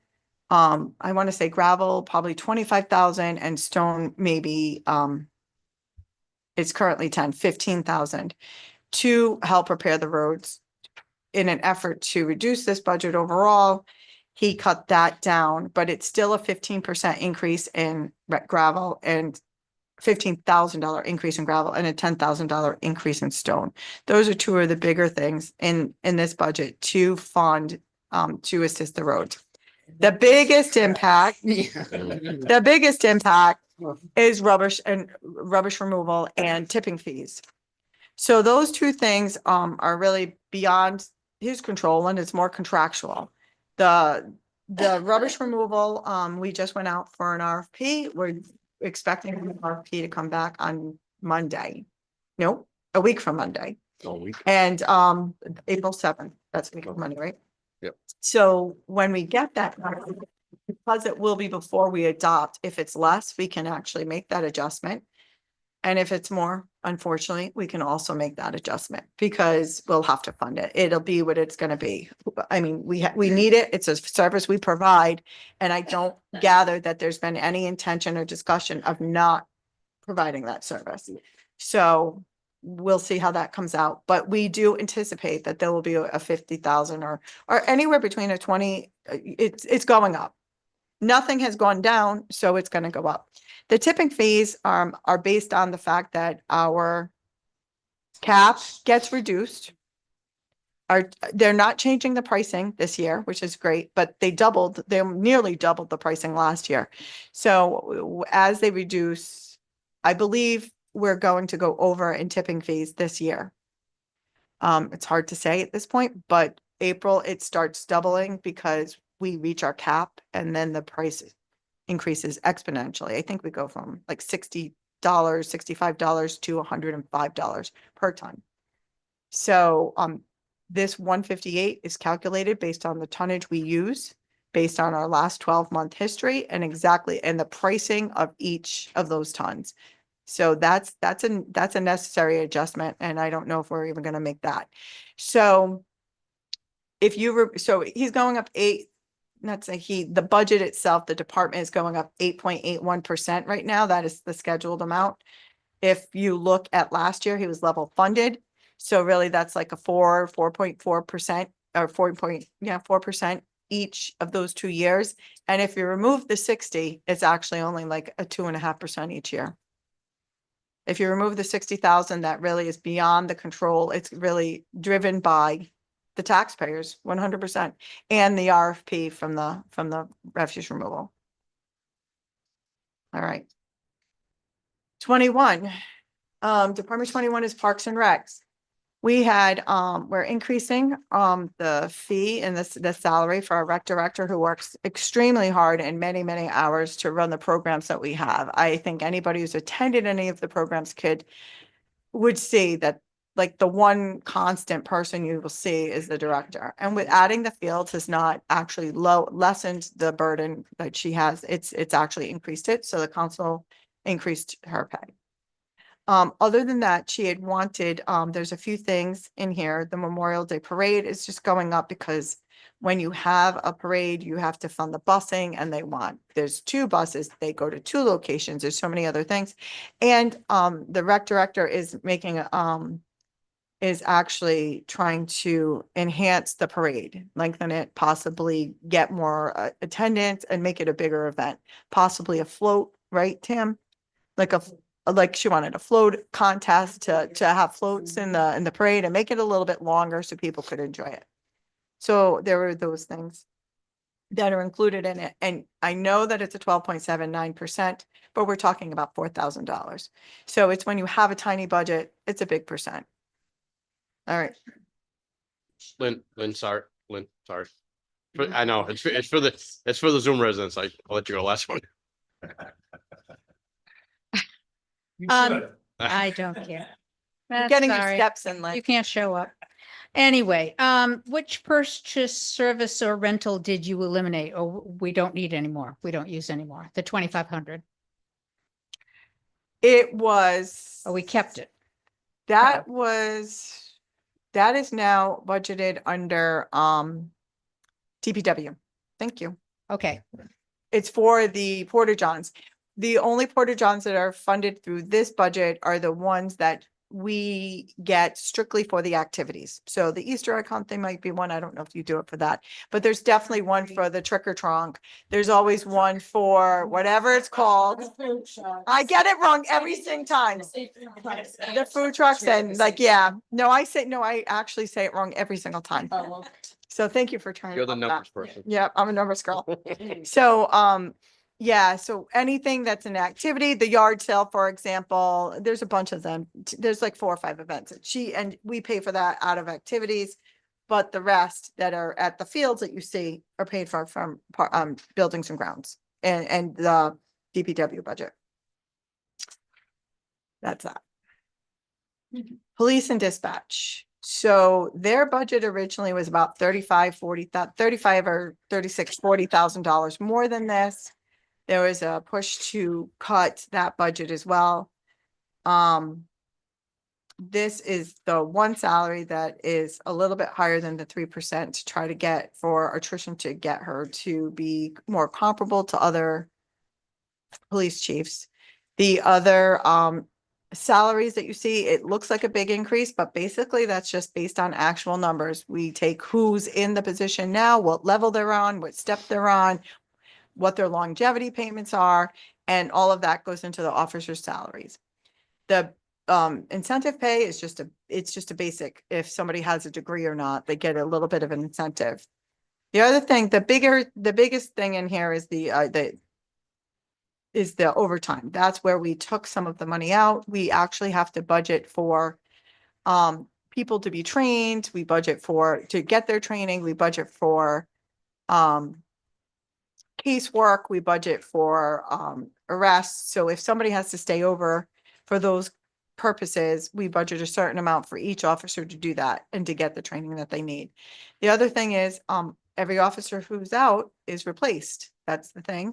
So we budget for that in actual dollars based on what they have available for for vacation and personal time. And we budget for every hour that they have available to use for someone to backfill it, because that's how it works. Otherwise, you're not going to have somebody here. And the bigger thing is when you have a full staff and you work their shifts out based on the number of officers, in order for them not to be alone on certain shifts, we also budget for a second person on the shifts that it would work based on the rotation, that somebody would be alone. So we've budgeted for, there's 192 shifts like that a year. And I want to say we budgeted for closer to like 160 of those to make sure that there's 2 men on each of those shifts. As far as the retirement goes and all of those other increases that you'll see, those are basically based on their wages and whatever percentage the state tells us that we have to pay for their retirement. The retirement for police officers is extremely high, the match. That's nothing, they can't do really anything about that. That's it's an actuarially determined number. And that's it. We have to pay it. So there's very little control over that.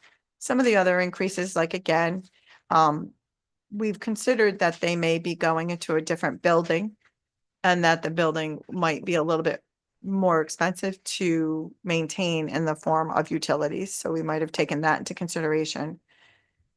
And that's that. So the bottom line of that, all of these actual numbers is 6.49% for an increase. All right. Then the animal control, we are currently in negotiations with Situate, because they run our they take care of our animal control program. So, they're working on getting numbers, and it's going through legal or whatever to work on a contract for us, and that they can present us a proposal, and we'll go with that. So we budgeted a 5%. If it's slightly different, we can get that number before we adopt, we'll adopt it. If we can't, we'll live with it. And whatever that change has been. But I have had communications with them. It's within, it's not, shouldn't be too far off. Public safety other. This is the EMA director and the assistant director. Those haven't changed. They didn't ask for a change. Everything in here is funded as they requested, with the exception of South Foster.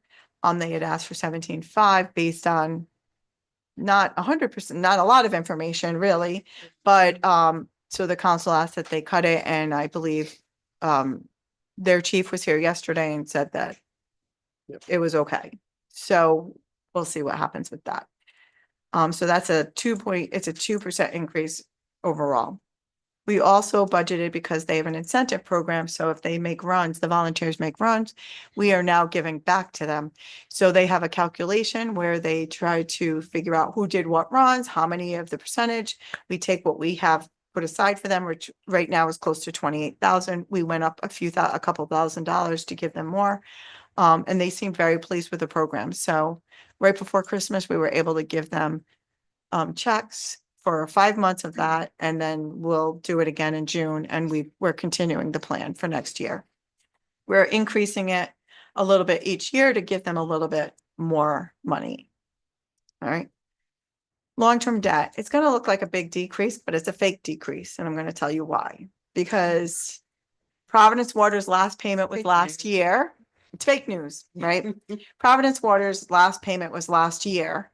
So the way we had funded it, though, if you recall, when we first got our ARPA money, the majority of our ARPA money went into our police department. A lot of it was, we had some projects that we funded some of it with, but a lot of it, $800,000 went into the police department. We used it for their operations. They had a huge surplus that year. We let that surplus roll into fund balance, because you couldn't use the ARPA money for debt or for certain things. So we let it roll into fund balance, and then we used it for debt. So we used it for operations, and that created a surplus, and then we reserved the money for debt and for Providence Water. So that 1 year that we had both a debt payment on the bond and we had Providence Water, we used that money that we rolled over to pay for the difference. So even though our expenses went from 491, if you look at our revenue, we also budgeted $215,000 in revenue called use of fund balance. It was the money we restricted for that. So when you get rid of this, you get rid of that. It wasn't taxpayer money to begin with.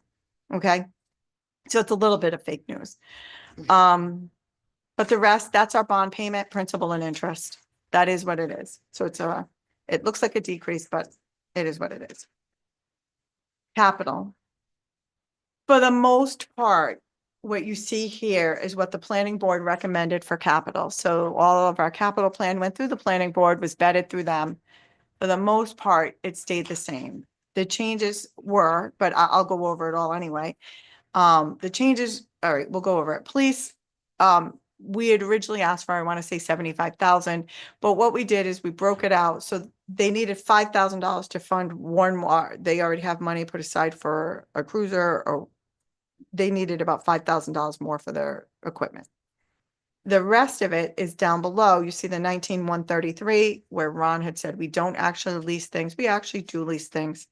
So that is their lease payment on their communication system, which actually is the microwave that we talked about earlier that's on the tower at Foster Center. So we lease that equipment. The other thing that we have for the police is down below, you see that $95,000. The $95,000 is, we discussed this earlier too, either a match on the grant for the 800 megahertz system, or it will be used to lease the communication system over a period of 5 years. And we already got pricing on that as well, so that the officers and the fire companies, whatever we need to purchase, they can get their radios. They need the radios, regardless of who pays them. So that's what we're going to do. That's a change from the original planning board. Okay.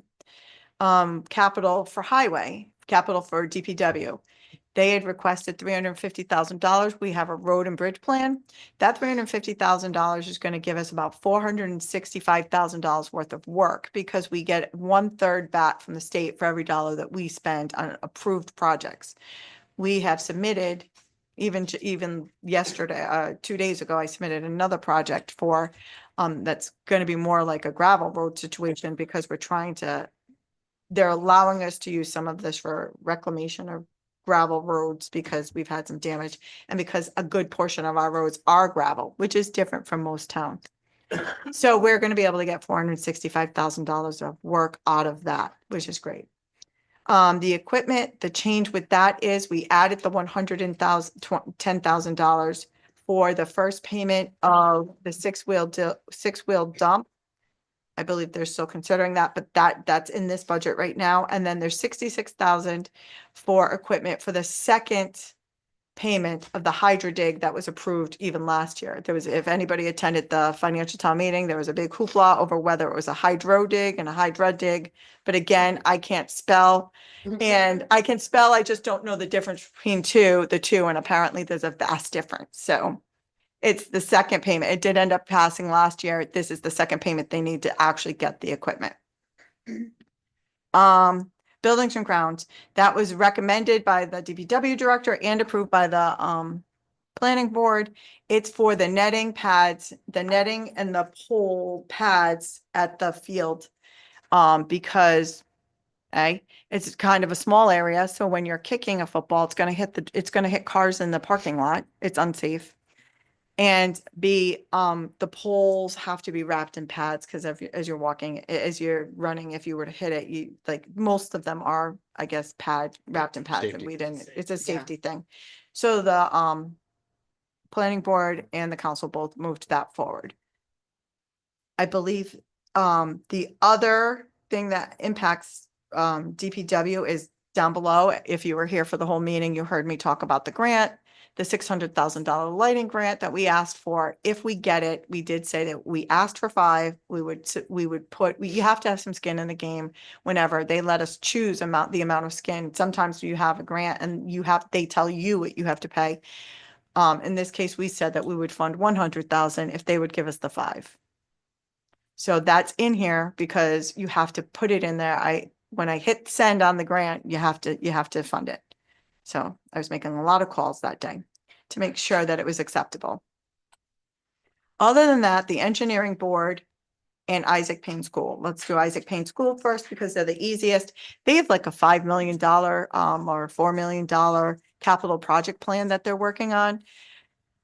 They are very fortunate right now because one of the biggest problem that they have had a few good years of capital, and they did what we did when we have an overage. So we have a fund balance policy. Several years back, I started coming after their fund balance. They were building it up. So they did what we did. They said anything over a certain amount, they would reserve strictly for capital. So now they have enough money with their housing aid and some of the grants they're getting from the state government to fund their own capital plan. This is basically when you have a state approved plan, the state will give you housing aid back. So when it comes back, it comes to the town, but it's restricted for capital for the schools. So as we get it, we add that to their amount. We don't give it to them until they need it, but it goes in their pool of money for their capital plans. So right now, he did indicate to us that they're doing something like a $600,000 community well, and they just built a huge, beautiful playground over there. If you were to go see it, and they have like a boiler. Is it a boiler or something else? They have a bunch of things on their capital list, and they have a plan. Their entire 5-year plan. They believe they can fully fund with this and with their capital aid, and the fact that they got a 100% grant for their well. So that's great. So basically this 63,000, if you look in our revenue, you'll see an equivalent amount that was reserved for them anyway. It's not our capital money. The engineering board is the last thing. They asked for $520,000, not just this year. They asked for this year and the next 4 years. That's not doable when you're only putting $625,000 into capital to give one agency $500,000. That's like represents a small portion of what we do as a whole for a community in a town. So, the planning board recommended, really kind of on my recommendation that we spend a certain amount, like 800 to $1 million in capital, to get it to that. They recommended funding them the ones, 175,000 for their general equipment, whatever they say that they need it for.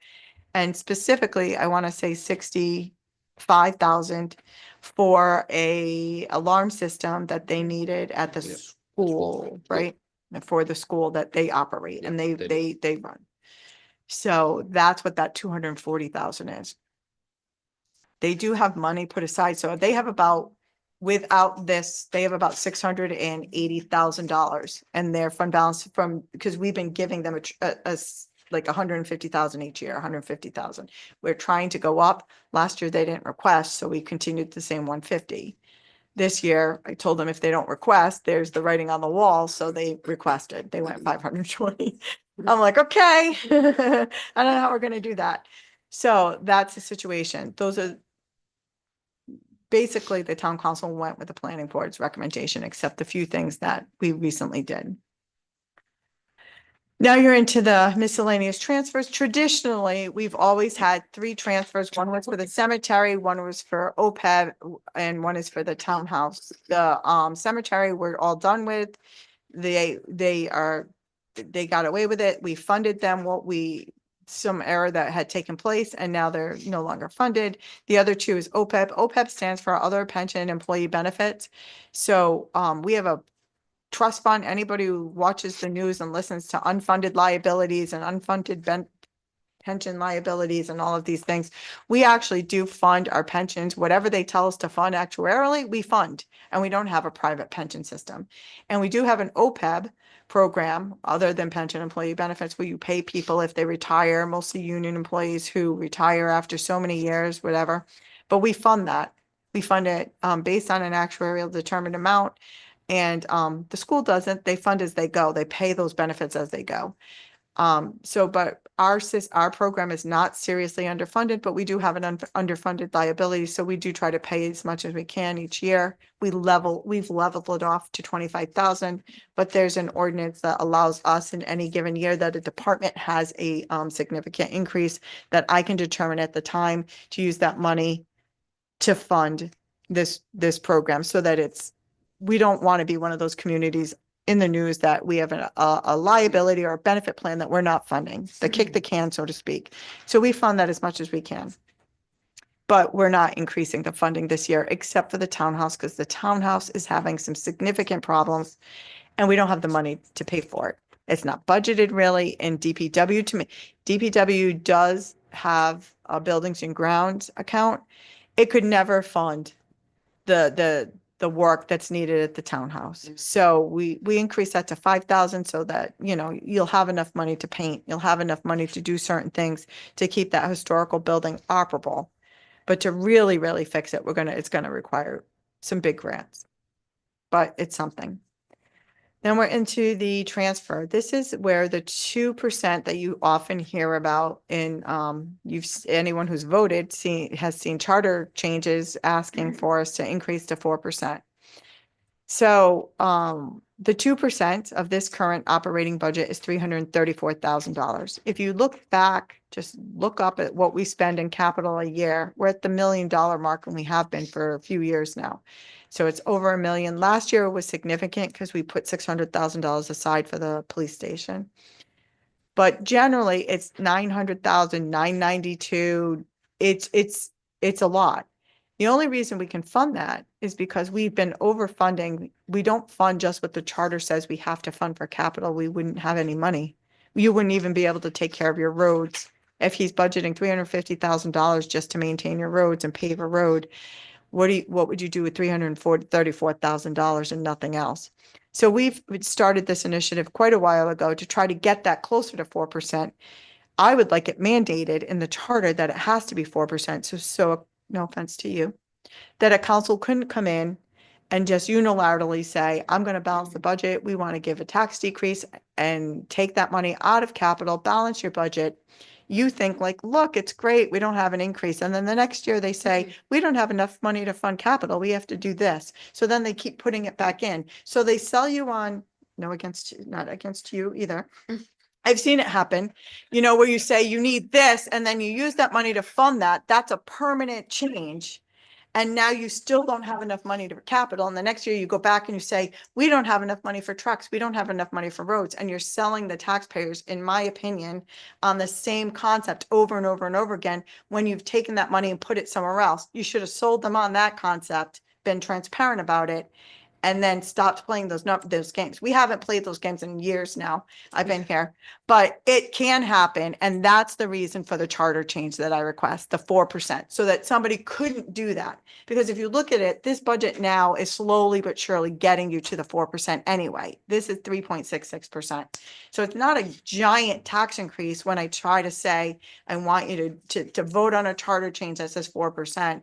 It's to protect the taxpayers, honor the transparency, and to keep everybody above board for the future of your residents, really. That's why I try to push for the 4%, right, Denise?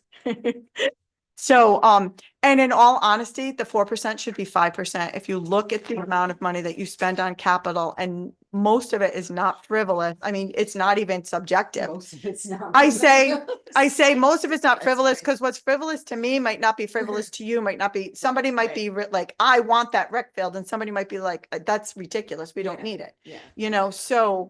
So when I say it's necessities, it's so that you can get down your road. It's so that you can have the equipment so people can sand and plow. It's so that the fire departments can have what they need as well. You don't have enough, even at 4%. You have a large mass area, large area, and small budget and small residents. So 4% of a small amount is a small amount. It's not enough to really maintain your property, because what you do have is property. You have roads, you have bridges, you have houses, and not houses, but buildings that we maintain, including this one, and equipment for your safety and for whatever. So really, you're getting to the 3.66. It should be closer to 5. Let's be happy with 4. Education, we had been projected to have a 4% increase with Payne School for years, and they came back with a 2%. We grabbed it. So we grabbed it. And after they said the 2%, he literally called me and said, I really think it has to be closer to 4%. I said, well, I already told them 2. So, and they came back with 2. So I think their 2 is a roll of the dice, to be honest with you right now, but they're going to do what they have to do to live within the 2, and we're going to take it.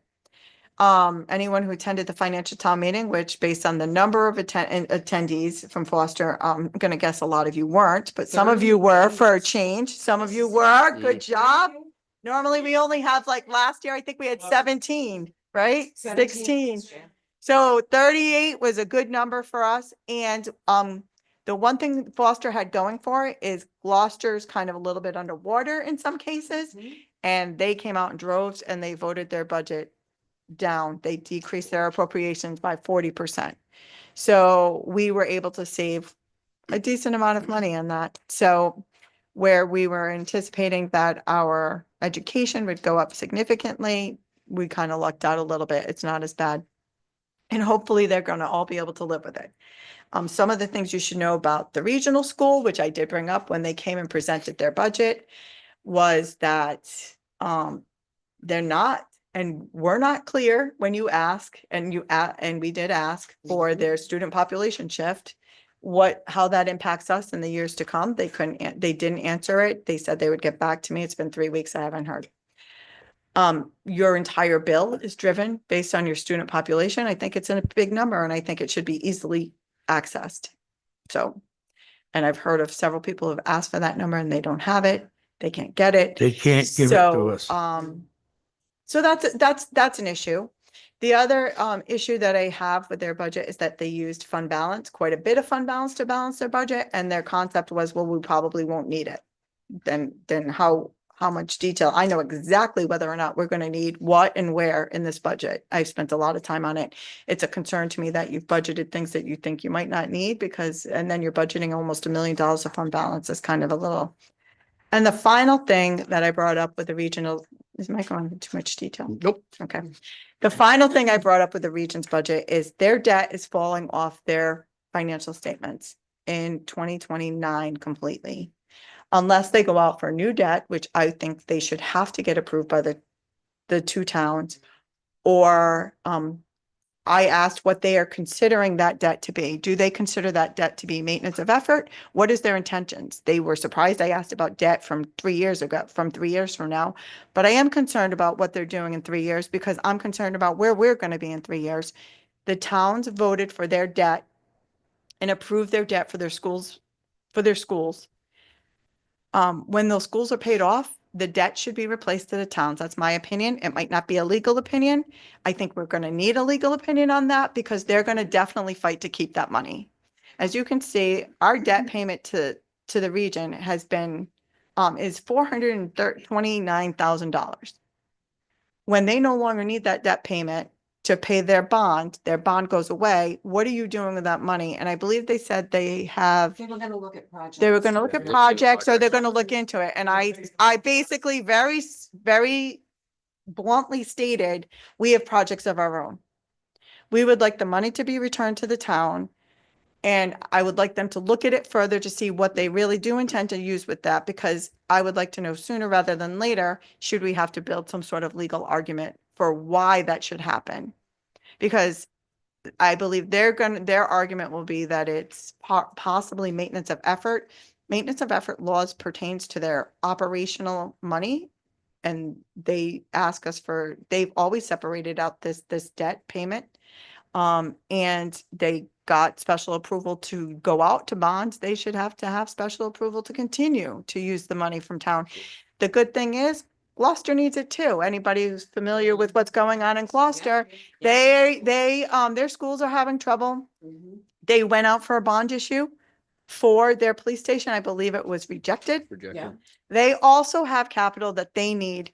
This is the disadvantage. Everybody talks about regions. You should regionalize. You should do this. You don't have an equal say at the region because you, as Foster residents, you only have 3 members on the school committee of 9.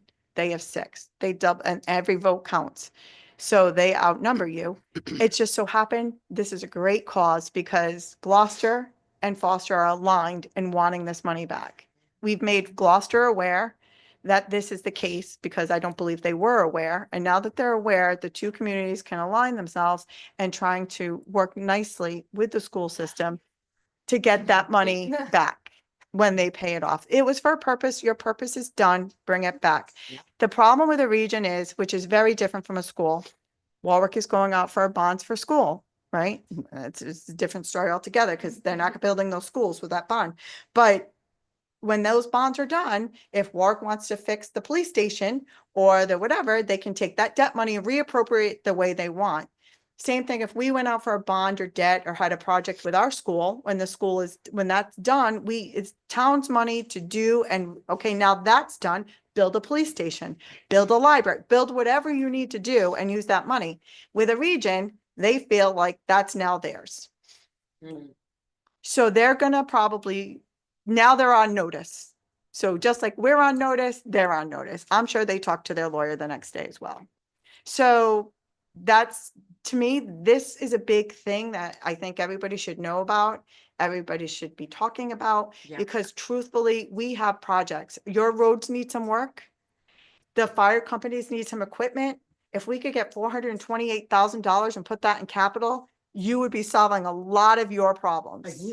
A year, a lot of your problems. Yes. So that's what I've brought to people's attention. And now Gloucester's on board, I believe. At least they're aware of it. They weren't aware of it. You have to read their financial statements to be aware of it. It's not like they point it out anywhere. Nobody's screaming, raising a flag saying, hey, by the way, I'm not even sure they knew. No, I mean, they to be honest with did. you, They did. but that's where we're going long term with that. I don't, Paying a mortgage, it's not your mortgage is done. Yeah. correct. Yeah. Yeah, but they're gonna call it something else. So instead of debt payment, they'll call it something else. Or what they'll do is they'll throw it into operations. And then they'll say, look, I only asked you for a 1% increase. And I don't want a 1% increase. You do whatever you want with operations. We'll talk about that. I want that $428,000 back. Yep. And then we'll figure out from a council level and from a taxpayer level, what you guys think is a priority, and then we'll prioritize that. Not to say that they don't need money or they don't need bonds or whatever, but then go back to the taxpayers and fight for that. Do that above board, be transparent about it. And it's not that far away now. You have to think about it. I started here in 2009, the very beginning, and the bond had already been passed. So that's how far. It was a 20-year bond. They only have that. I'm in my 17th year. So you can see the writing on the wall. It's almost done, right? So they might have a plan for that, whatever it is, and just start talking about it a little bit so that they know that, okay? So if you go down to the next page, the expenditure total, it looks like it's 18,199,000, but you have to take out the capital expenses. So, because that's funded through the capital fund, through other things. So the net operating expenses is 17,085. You will see that's like a decrease with you have to take out the capital because sometimes you're spending more on capital than you are the next year. So operations to operations, it's a 1.79% increase in expenditures, but it's not, because we removed the fake one that I told you about, the 215,000. So without that, it's really a 3% increase in expenditures. That's what I have, the 3.07%. Because the Providence Water was funded that last year with something else, right? So it wasn't funded by taxpayer dollars. So, I mean, it's all taxpayer dollars one way or another, but it wasn't funded from the current budget tax levy, right? So, your real expenses are going up 3.7%, 3.07%, okay? Then you go down to the revenue. You will see, if you see the shift in revenue, if you go down to the bottom, use of fund balance committed for debt or projects at 215, this year it's 0. That's what I'm talking about. If you budget it in revenue and you budgeted expenses, it washes. It shouldn't be part of your calculation of what the change is, really. So to be transparent, I could have said it's really, oh, look, we're only going up 1.75. I'm not that person. You went up 3.7% and you're not funding that capital anymore. This budget includes a $425,000 additional commitment from the money reserved from capital above and beyond what we're funding for capital.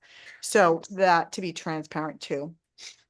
And you'll see the 63,134 is the transfer from capital for the school construction. So those three things, if you add those three things plus the 63, the 625, which is what we're putting into capital, we're taking out of capital to use, and the 425, that equals exactly what we're putting. That's the capital budget. All right. Everything else is operating revenue. It's the levy, it's the changes and whatever. All right. And the only thing that I talked about earlier, that 26,647 that we budget for meals and beverage taxes might have to be reduced by like 10 or 15,000. Yeah, I don't really know. I've asked them for a real number. All right. Thank you. Does anybody have any questions? The council is more than willing to answer anything. Thoughts? Ask your use. So one other thing, a 3.25 change in the levy. That means it's a change in a total big number. It doesn't mean I see on Facebook, oh, my taxes are going up 3.25%. It's not relevant. I can't say what you're going up versus what you're going up versus what somebody else is going up. Also, there's generally growth in a community with permitting and new houses or whatever. So some of this might be absorbed through building, right? And increased assessments from property, right? The other thing is we do have to talk about the housing, homestead exemption. Yep. Was it 25% last year? I'm gonna run some numbers with the assessor. That's gonna take some time, but I haven't had any of that time. And she hasn't really gotten to that point where she wants to lock in the role yet. So we're gonna talk about that. I do think that we probably should start reducing that by 1% a year until we get to 20. Most homesteads are around 20. And the state is actually has tried to pass legislation that keeps it at 20. So I wouldn't want to make that kind of adjustment of 5% in any year because it would be a big deal for people, where 1% might be less. And the other reason to decrease it by 1% is because when we first pushed this out, is anybody who's filled it out, I'm sure some of you did not. For those of you who did not, they got a much bigger bill, right? And as many complaints there were on Facebook, what you didn't hear is that many people went down. Nobody dared to go on Facebook and say they went down. Thank you for admitting it. Nobody wants to admit. Denise, you gonna admit it yet? So some people went down. It was really the value of your house, how it increased in the statistical valuation in comparison to others. Capes really suffered big in this statistical for whatever reason. I guess their sale value of a Cape was much higher. But regardless, anyone who did not file for the homestead and got their bill felt it. So the very first thing they did was come in screaming and wonder why. And we wouldn't make any changes regarding the homestead. We were very clear on the fact that we couldn't do it because that's like lost money at that point. We couldn't do that for 100 people but I would say 100 people have applied since then. Yeah. So what happens is it took that benefit and now it's given it a greater cost. So anybody who doesn't qualify for that benefit will then pay next year a greater percentage of the bill. And that's businesses and people who are living in the house, but they don't quite own it for whatever reason. They've trusted it over to their kids for whatever reason. You can have a trust, but you still have to have your name. And some people didn't do that. So to be fair to all of your taxpayers, we're going to look at the value of the homestead last year. This is what I was thinking of doing. And whatever that value is, adjusting it to the same value this year, and whatever means, if that means that percentage changes to $23, 23%, 24%, or whatever, right? Keep the value, the cost, the change in the assessed value is the same, and then adjust that percentage that way. That's going to take a little bit of calculating, and that'll be before we lock the roll down. Okay? Great. That's it. Thank you, Kelly. Appreciate that. Me too. That's the first public hearing. We got one more. Well, not a second, but yeah. Yes. You're getting all the honors, Steve. Okay. All right. Zoning and ordinances. All right. First, I will actually, Joanna, do you have any that have to go back? Yeah. I do. Do you have the ones from the email? Like to hold the last one, 38,470. 38470? Okay. Yeah. Actually send it back, right? No, just hold it. Don't send it back. Oh, but I mean, we can't send it back, then it would have to be re-advertised. I just have some concerns, so I know that we took some others. Right. we did. So if you can just move that one to whatever. Okay. All right. I'll make a different because the other ones, The there other are changes. back- We have some back. yeah, Okay. this Those are not sent back. This is just continue this one. Okay. I'll entertain a motion to send back to planning 38,273, 38,293, 38,301, and 38,326. 38. There were two others at the bottom that he said Oh, I didn't. Okay, I'm sorry. it was 38 to 80 280. and I missed the. yes, it's 38,301. I get that one. I didn't say it. It was just that, Peter wanted to leave it to the will of the county council. But so. I think There's wording changes. I think kind of they should Yeah, kind of. yeah. I'm gonna send it back. Yeah, Yes, I saw. yeah. So I'm gonna. You marked all those. Yeah, let me. Wait, I think this one that's. Let's hold on a second. Let me update the motion here. Oh, here 323 Yeah, that's. and 280. There it is. Okay. All right. Now I got them. Okay, I can just read them all. Okay. I'll entertain a motion to send back to planning 38,273, 38,280, 38,293, 38,301, 38,323, and 38,326. So moved. Second. We have a motion and a second. Any discussion? All in favor? Aye. Opposed? All right, those are being sent back to planning. Should wait to continue just in case. Yeah, let's, because they're most likely gonna be others. Yes. All right. All right. All right, Jeff, are you presenting these or are you gonna okay. Oh, I didn't even see you over there. Yes. See what we So can we'll do. just start from the top. Yeah. We'll do it that way. Copies of the ordinances, I have. Okay. Now, all of these can be voted on tonight if we. No, these are Which these are one? first hearing. These are first hearing. Yeah. First hearing. So this is These- just discussion. Yes. Okay. Gotcha. All right, 38,272. So 272 just was sort of housekeeping. It was reverting back to the old language by the council. Where it discusses setbacks instead of yard and yard area. Okay. It's pretty Okay. minor. All right. Oh, I'm sorry. Any questions about that one? All right, 38,277. Disposal, sewage disposal. 77, okay, that one was just amending to achieve consistency with Rhode Island general laws. Had some abbreviations that were changed and so forth. Mhm. I can read Grant's whole thing if you want, or it's pretty minor. Again, Yeah, it's state law and housekeeping. Yeah. We have the document anyway, so Yeah. Right. yes, we see it. Are there any questions on that one? No, okay. Yeah. 38,280. Oh, I'm sorry. We're skipping 38,286. 6. Okay. That's the off-street parking. Off-street parking, right? That one just, it allowed for,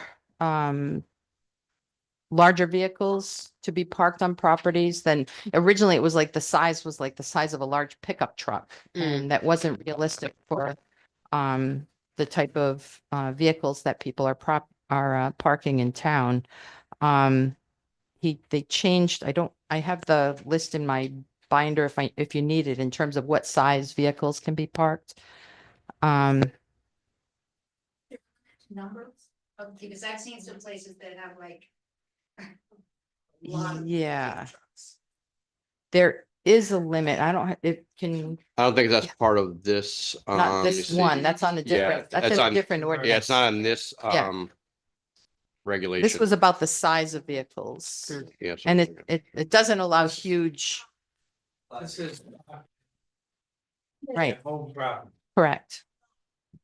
No, this No, one was it's not. the commercial vehicles in the AR zoning. Yeah, Yeah. yeah, 286. it is different here. Actually, I have a binder that shows the size vehicles, but they were saying up to and including a class 8 vehicle class. This is in class 6, Yeah. excuse me, in AR and class 8 in GB and HC2. Oh, it's adding commercial vehicles, right? Yeah, It's a big change in section D. Also, some language about, overnight parking. dark sky. Yeah, dark side, yeah. Size of parking spot.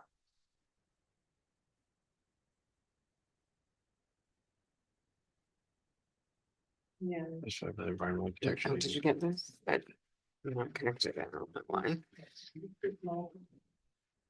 Yeah, and this is general business in HC2 zoning districts. And then if you look on number 2. In an AR, It's, class six. yeah, class 6. Yeah, Yeah, we did have that chart. I have it. in my- It's still in there. From last August. Because that's an addition to, that wasn't on the original. 86. That wasn't on the original, right? What do you mean? Section 2 of that commercial vehicle. The That's in addition to- said that it was, prohibited. So if you look, and it wasn't it was just a subsection. in the Okay, all right. thing, it said no commercial vehicles. So essentially, if you have an F-350 as your primary vehicle and you park it at your house, you are currently in Right. violation violation. of the Foster zoning Right. ordinance. Right. Okay. If you drive your work truck home. Yep. I think this has been something the planning board and the council have been kind of dancing with back and forth for a number of years. Yeah, this has been an issue that I've dealt with at least 3 different times. Yes. Commercial vehicles, correct. Commercial, Commercial vehicles. but it doesn't affect farm. It does not affect No. farm because that's. Right. As long as you have a farm plate. If you don't have a farm plate, you have a combo plate, Right. then that's. Yeah.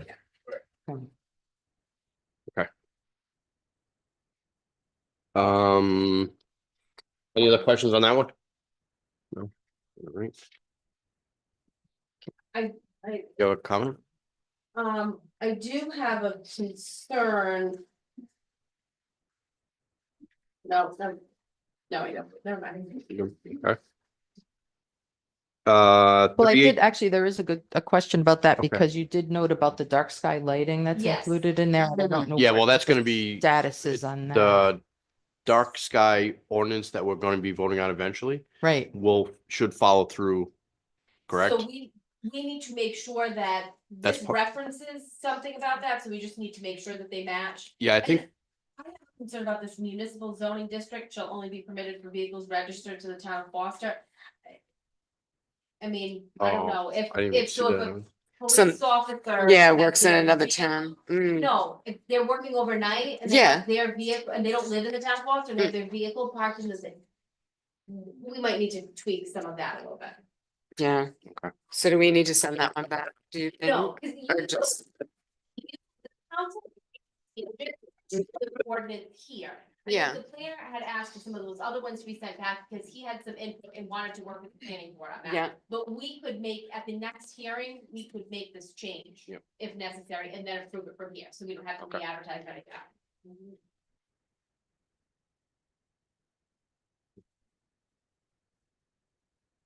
we'll move on to 38, 287. The offs. favorite fine. Okay, this one, was in relation to, commercial or industrial structures after 1994 having an off-street loading area. And it only applied to certain, structures that actually require an off-street loading area. I think what else we said that we,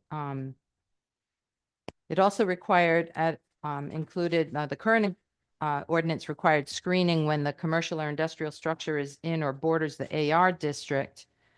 And we proposed adding screening for all off-street loading areas that are required by development plan review. So that's development of a certain size and type would require screening for the loading areas. Trying to see if there was another one.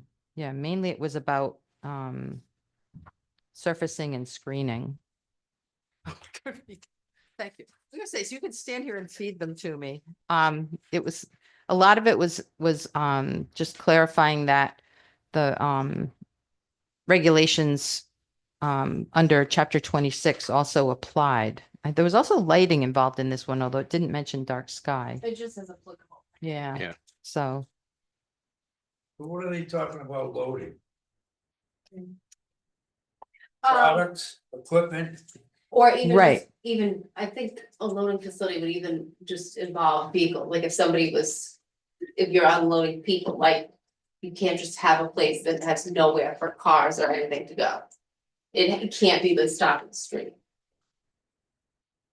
Okay, do you know what I mean? yeah. You would have to screen if you let people. That's No, what I was think- wondering. We gotta. That's find- more in What commercial. I was thinking when. it was An the alleyway. screening part, Yeah, It's like, yeah. And I don't they're know. off the street. And they're just unloading. Why would you need screening? this, Mm, carry-on dwellings. I think that's under, that's included though, under the type of structure.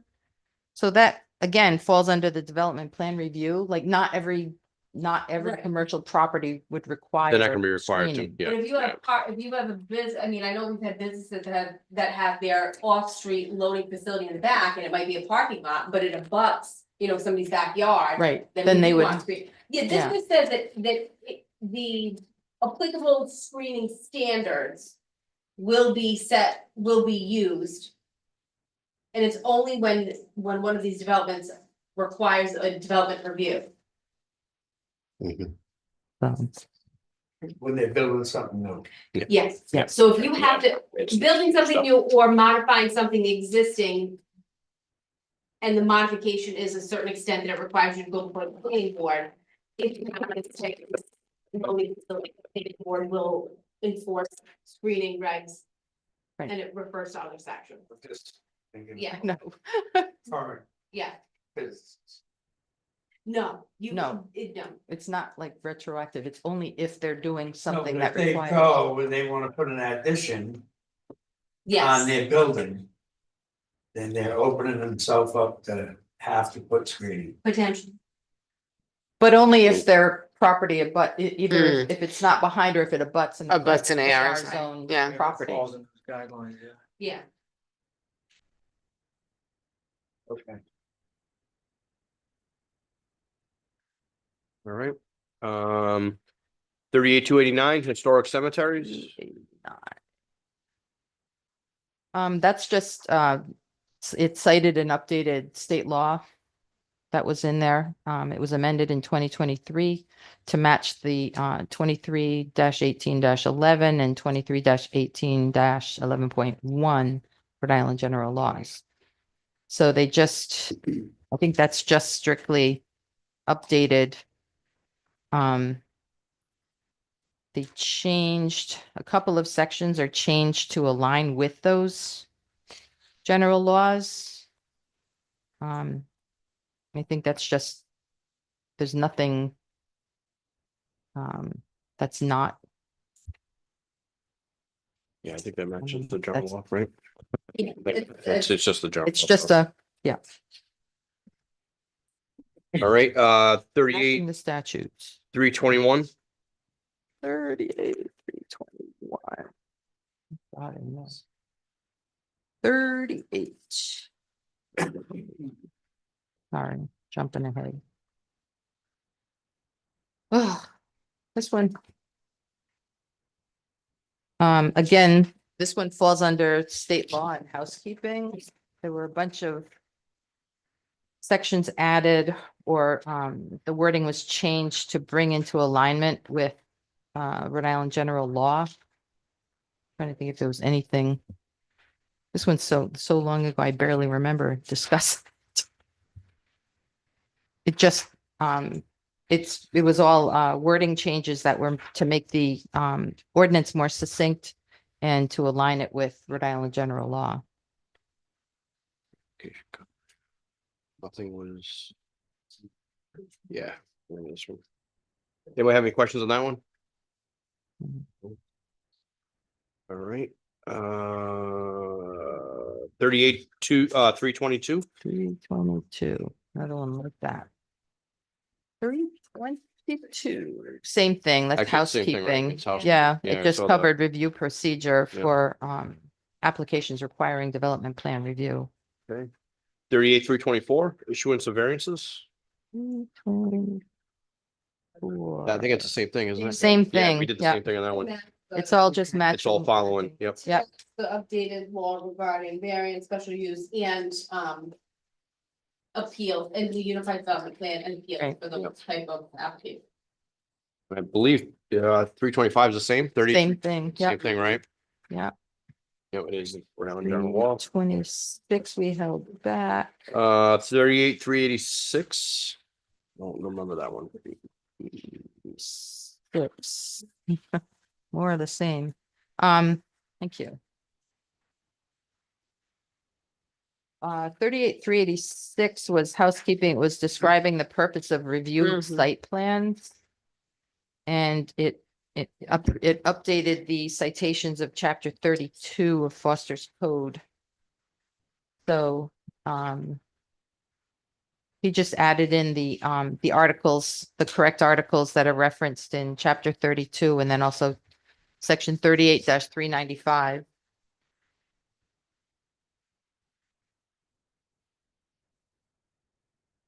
So that's.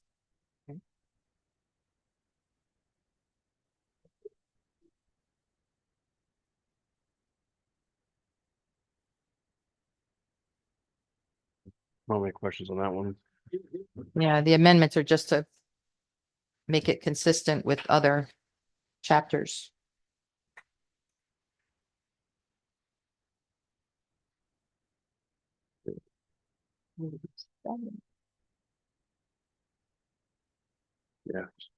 Well, just look at word changes. Yeah, it just bring, yeah. Yeah. Yeah.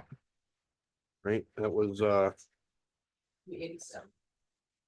38,387 387's kind of more of the same thing. pre-application. It's discussing into pre-application conferences. And it was just made to bring again into alignment with Rhode Island general law. And I'm trying to think if there was any specific thing that we discussed in there. No, it's just making the wording match what's used elsewhere. Just generalize it. General, yeah. It looks like each specific, and just kind of uses application for any application. All right, 38,388 contents of site plan. I think the main change there was just switching to administrative officer instead of the planning board. That's the only real change, right? Permitting authority being the administrative. Planning board is not the permitting authority. Zoning board is. Not anymore. That And got- so it's, yeah. well, no, so That happened last it's year. not, so the thing is, with the unified development plan, the planning board and the zoning board, their roles have like interchanged, so when you say permitting authority, it means the planning board, or it's whatever authority. So, and then the Has authority administrative over it. officer can actually do a lot more, so when you say permitting authority, it applies to either of the three, depending on the application that the person is submitting, if that makes sense. So right now, who is the administrative officer? The planner is the administrative officer, but now that's the. That's what we RSPL voted on tonight. Tonight, yeah. People, the Peter. administrative, but the permitting authority could be the zoning board, the planning board, or the administrative officer, depending on The scale of the. what application you file, if it's so, low intensity that it can just be approved by the administrative officer without a board, fine. If it's a unified plan, so that just the planning board, or if it's something that's just a variance, it would go to the zoning board. That's it. Okay. Yes, this was make it easier. All right, Oh, he made section it so generic. 38,388, What did I just do with 388? That That was- was that, Oh, sorry. 38,467. 467. This was just describing which development that is not requiring planning board or zoning board approval. So there's somewhere the application would be certified by the building official, and then it defines which is overseen by or under the jurisdiction of the administrative officer. Yeah, I think this is also Rhode Island general law, right? Yeah. It's all following. Same thing. Yeah. Yep. Okay. 38,468. Same thing, replacing planning board with administrative Okay, so officer. that's based on Rhode Island general law. Yep. And 38,469. Same thing. Actually, that's the same thing, right? Same old, Yeah. same old. Yep.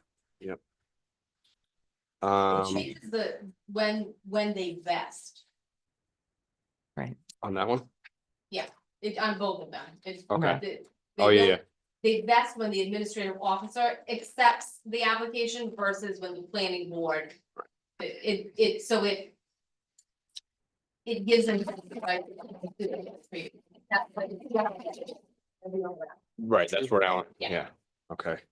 I think, I will you're- entertain a motion to continue 38,470 to match the April. So do you have the what we continued? The last ones too? I think it was the 24th, Was it 20? 23rd or 20th, It's 24 is the meeting, so then yeah. it was, must have been the 24th, I think. Do you wanna do them all on the 24th? Or do you wanna stagger these and do these? Nope, I just want to, well, no, I just want to continue But- 30. Yeah. Yeah, the others I went just want to back. continue 38,470. We're not gonna Yeah. hear that one tonight. Okay, I'll make a Um, motion to continue hearing on section 38-470 to the April 24th public hearing. Second. Any discussion? All in favor? Aye. Now we need to. Oh, second hearing. needs to make a We should motion probably to- move. We already got the 24. Continue the. Yeah. Ones that were the first hearing. Yep. When you want the second. All right, we should probably put those. 24th, we have a bunch, so I can do the 24th. The second meeting. Yeah, second meeting in May. Which would be the 22nd. All right, I'll entertain a motion to continue these for the second hearing to May 22nd. Should I read them off? Yeah. 38,272, 38,277.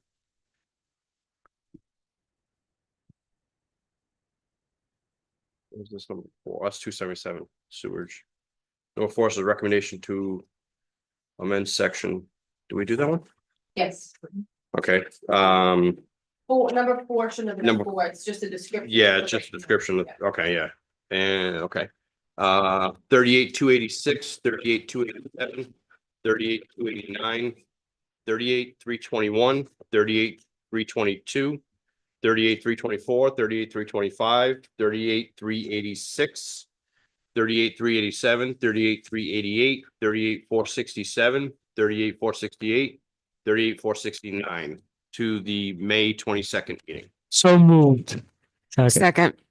We got a motion in a second. Any questions? I have a question. Yes. On 38,324. And I was just wondering if removing public hearing and notice information for variances is something that how would a neighbor know if something were being asked on a budding property? If they didn't get notification, does that have anything to do with the notifications you received? Don't think it changes. Let me just see.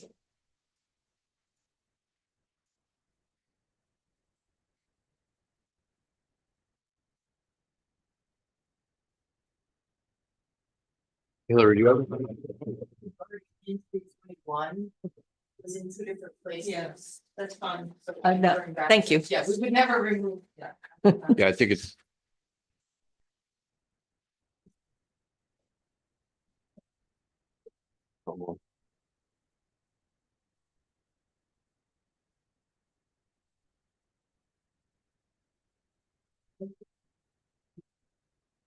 I don't see the removal there, Joanna, do you? I don't see.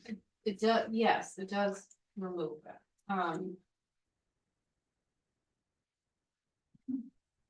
But somebody has the right to take away the property, they can do it.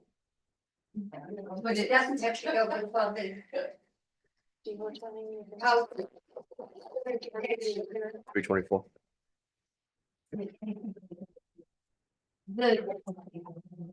No, it's what they just said, they don't have to. So the Rhode Island general law requires a filing fee, a public hearing, notice to abutters within the 200 feet radius. It is removed from this section, but, It's actually. it is removed from the current 38 to 324. 324. But it is in, Is it 321? Well, it's in the section about special, I believe it is in the unified development section and the section for special uses and variances. Because the Rhode Island general law requires it, so we couldn't up and. Take it remove away. Right, Right, I mean, right. or else all of them would be illegal. I can find where they have moved it to, but I think it's, the language on the agenda is misleading. It does not remove That the is requirement, misleading. it just moves where it's listed. Yeah. It's listed in 321. Whatever this is, it was changed to G. I don't know if we crossed out public hearing requirements. Yes, that's the problem. 321 G. 321 G, public hearing requirements.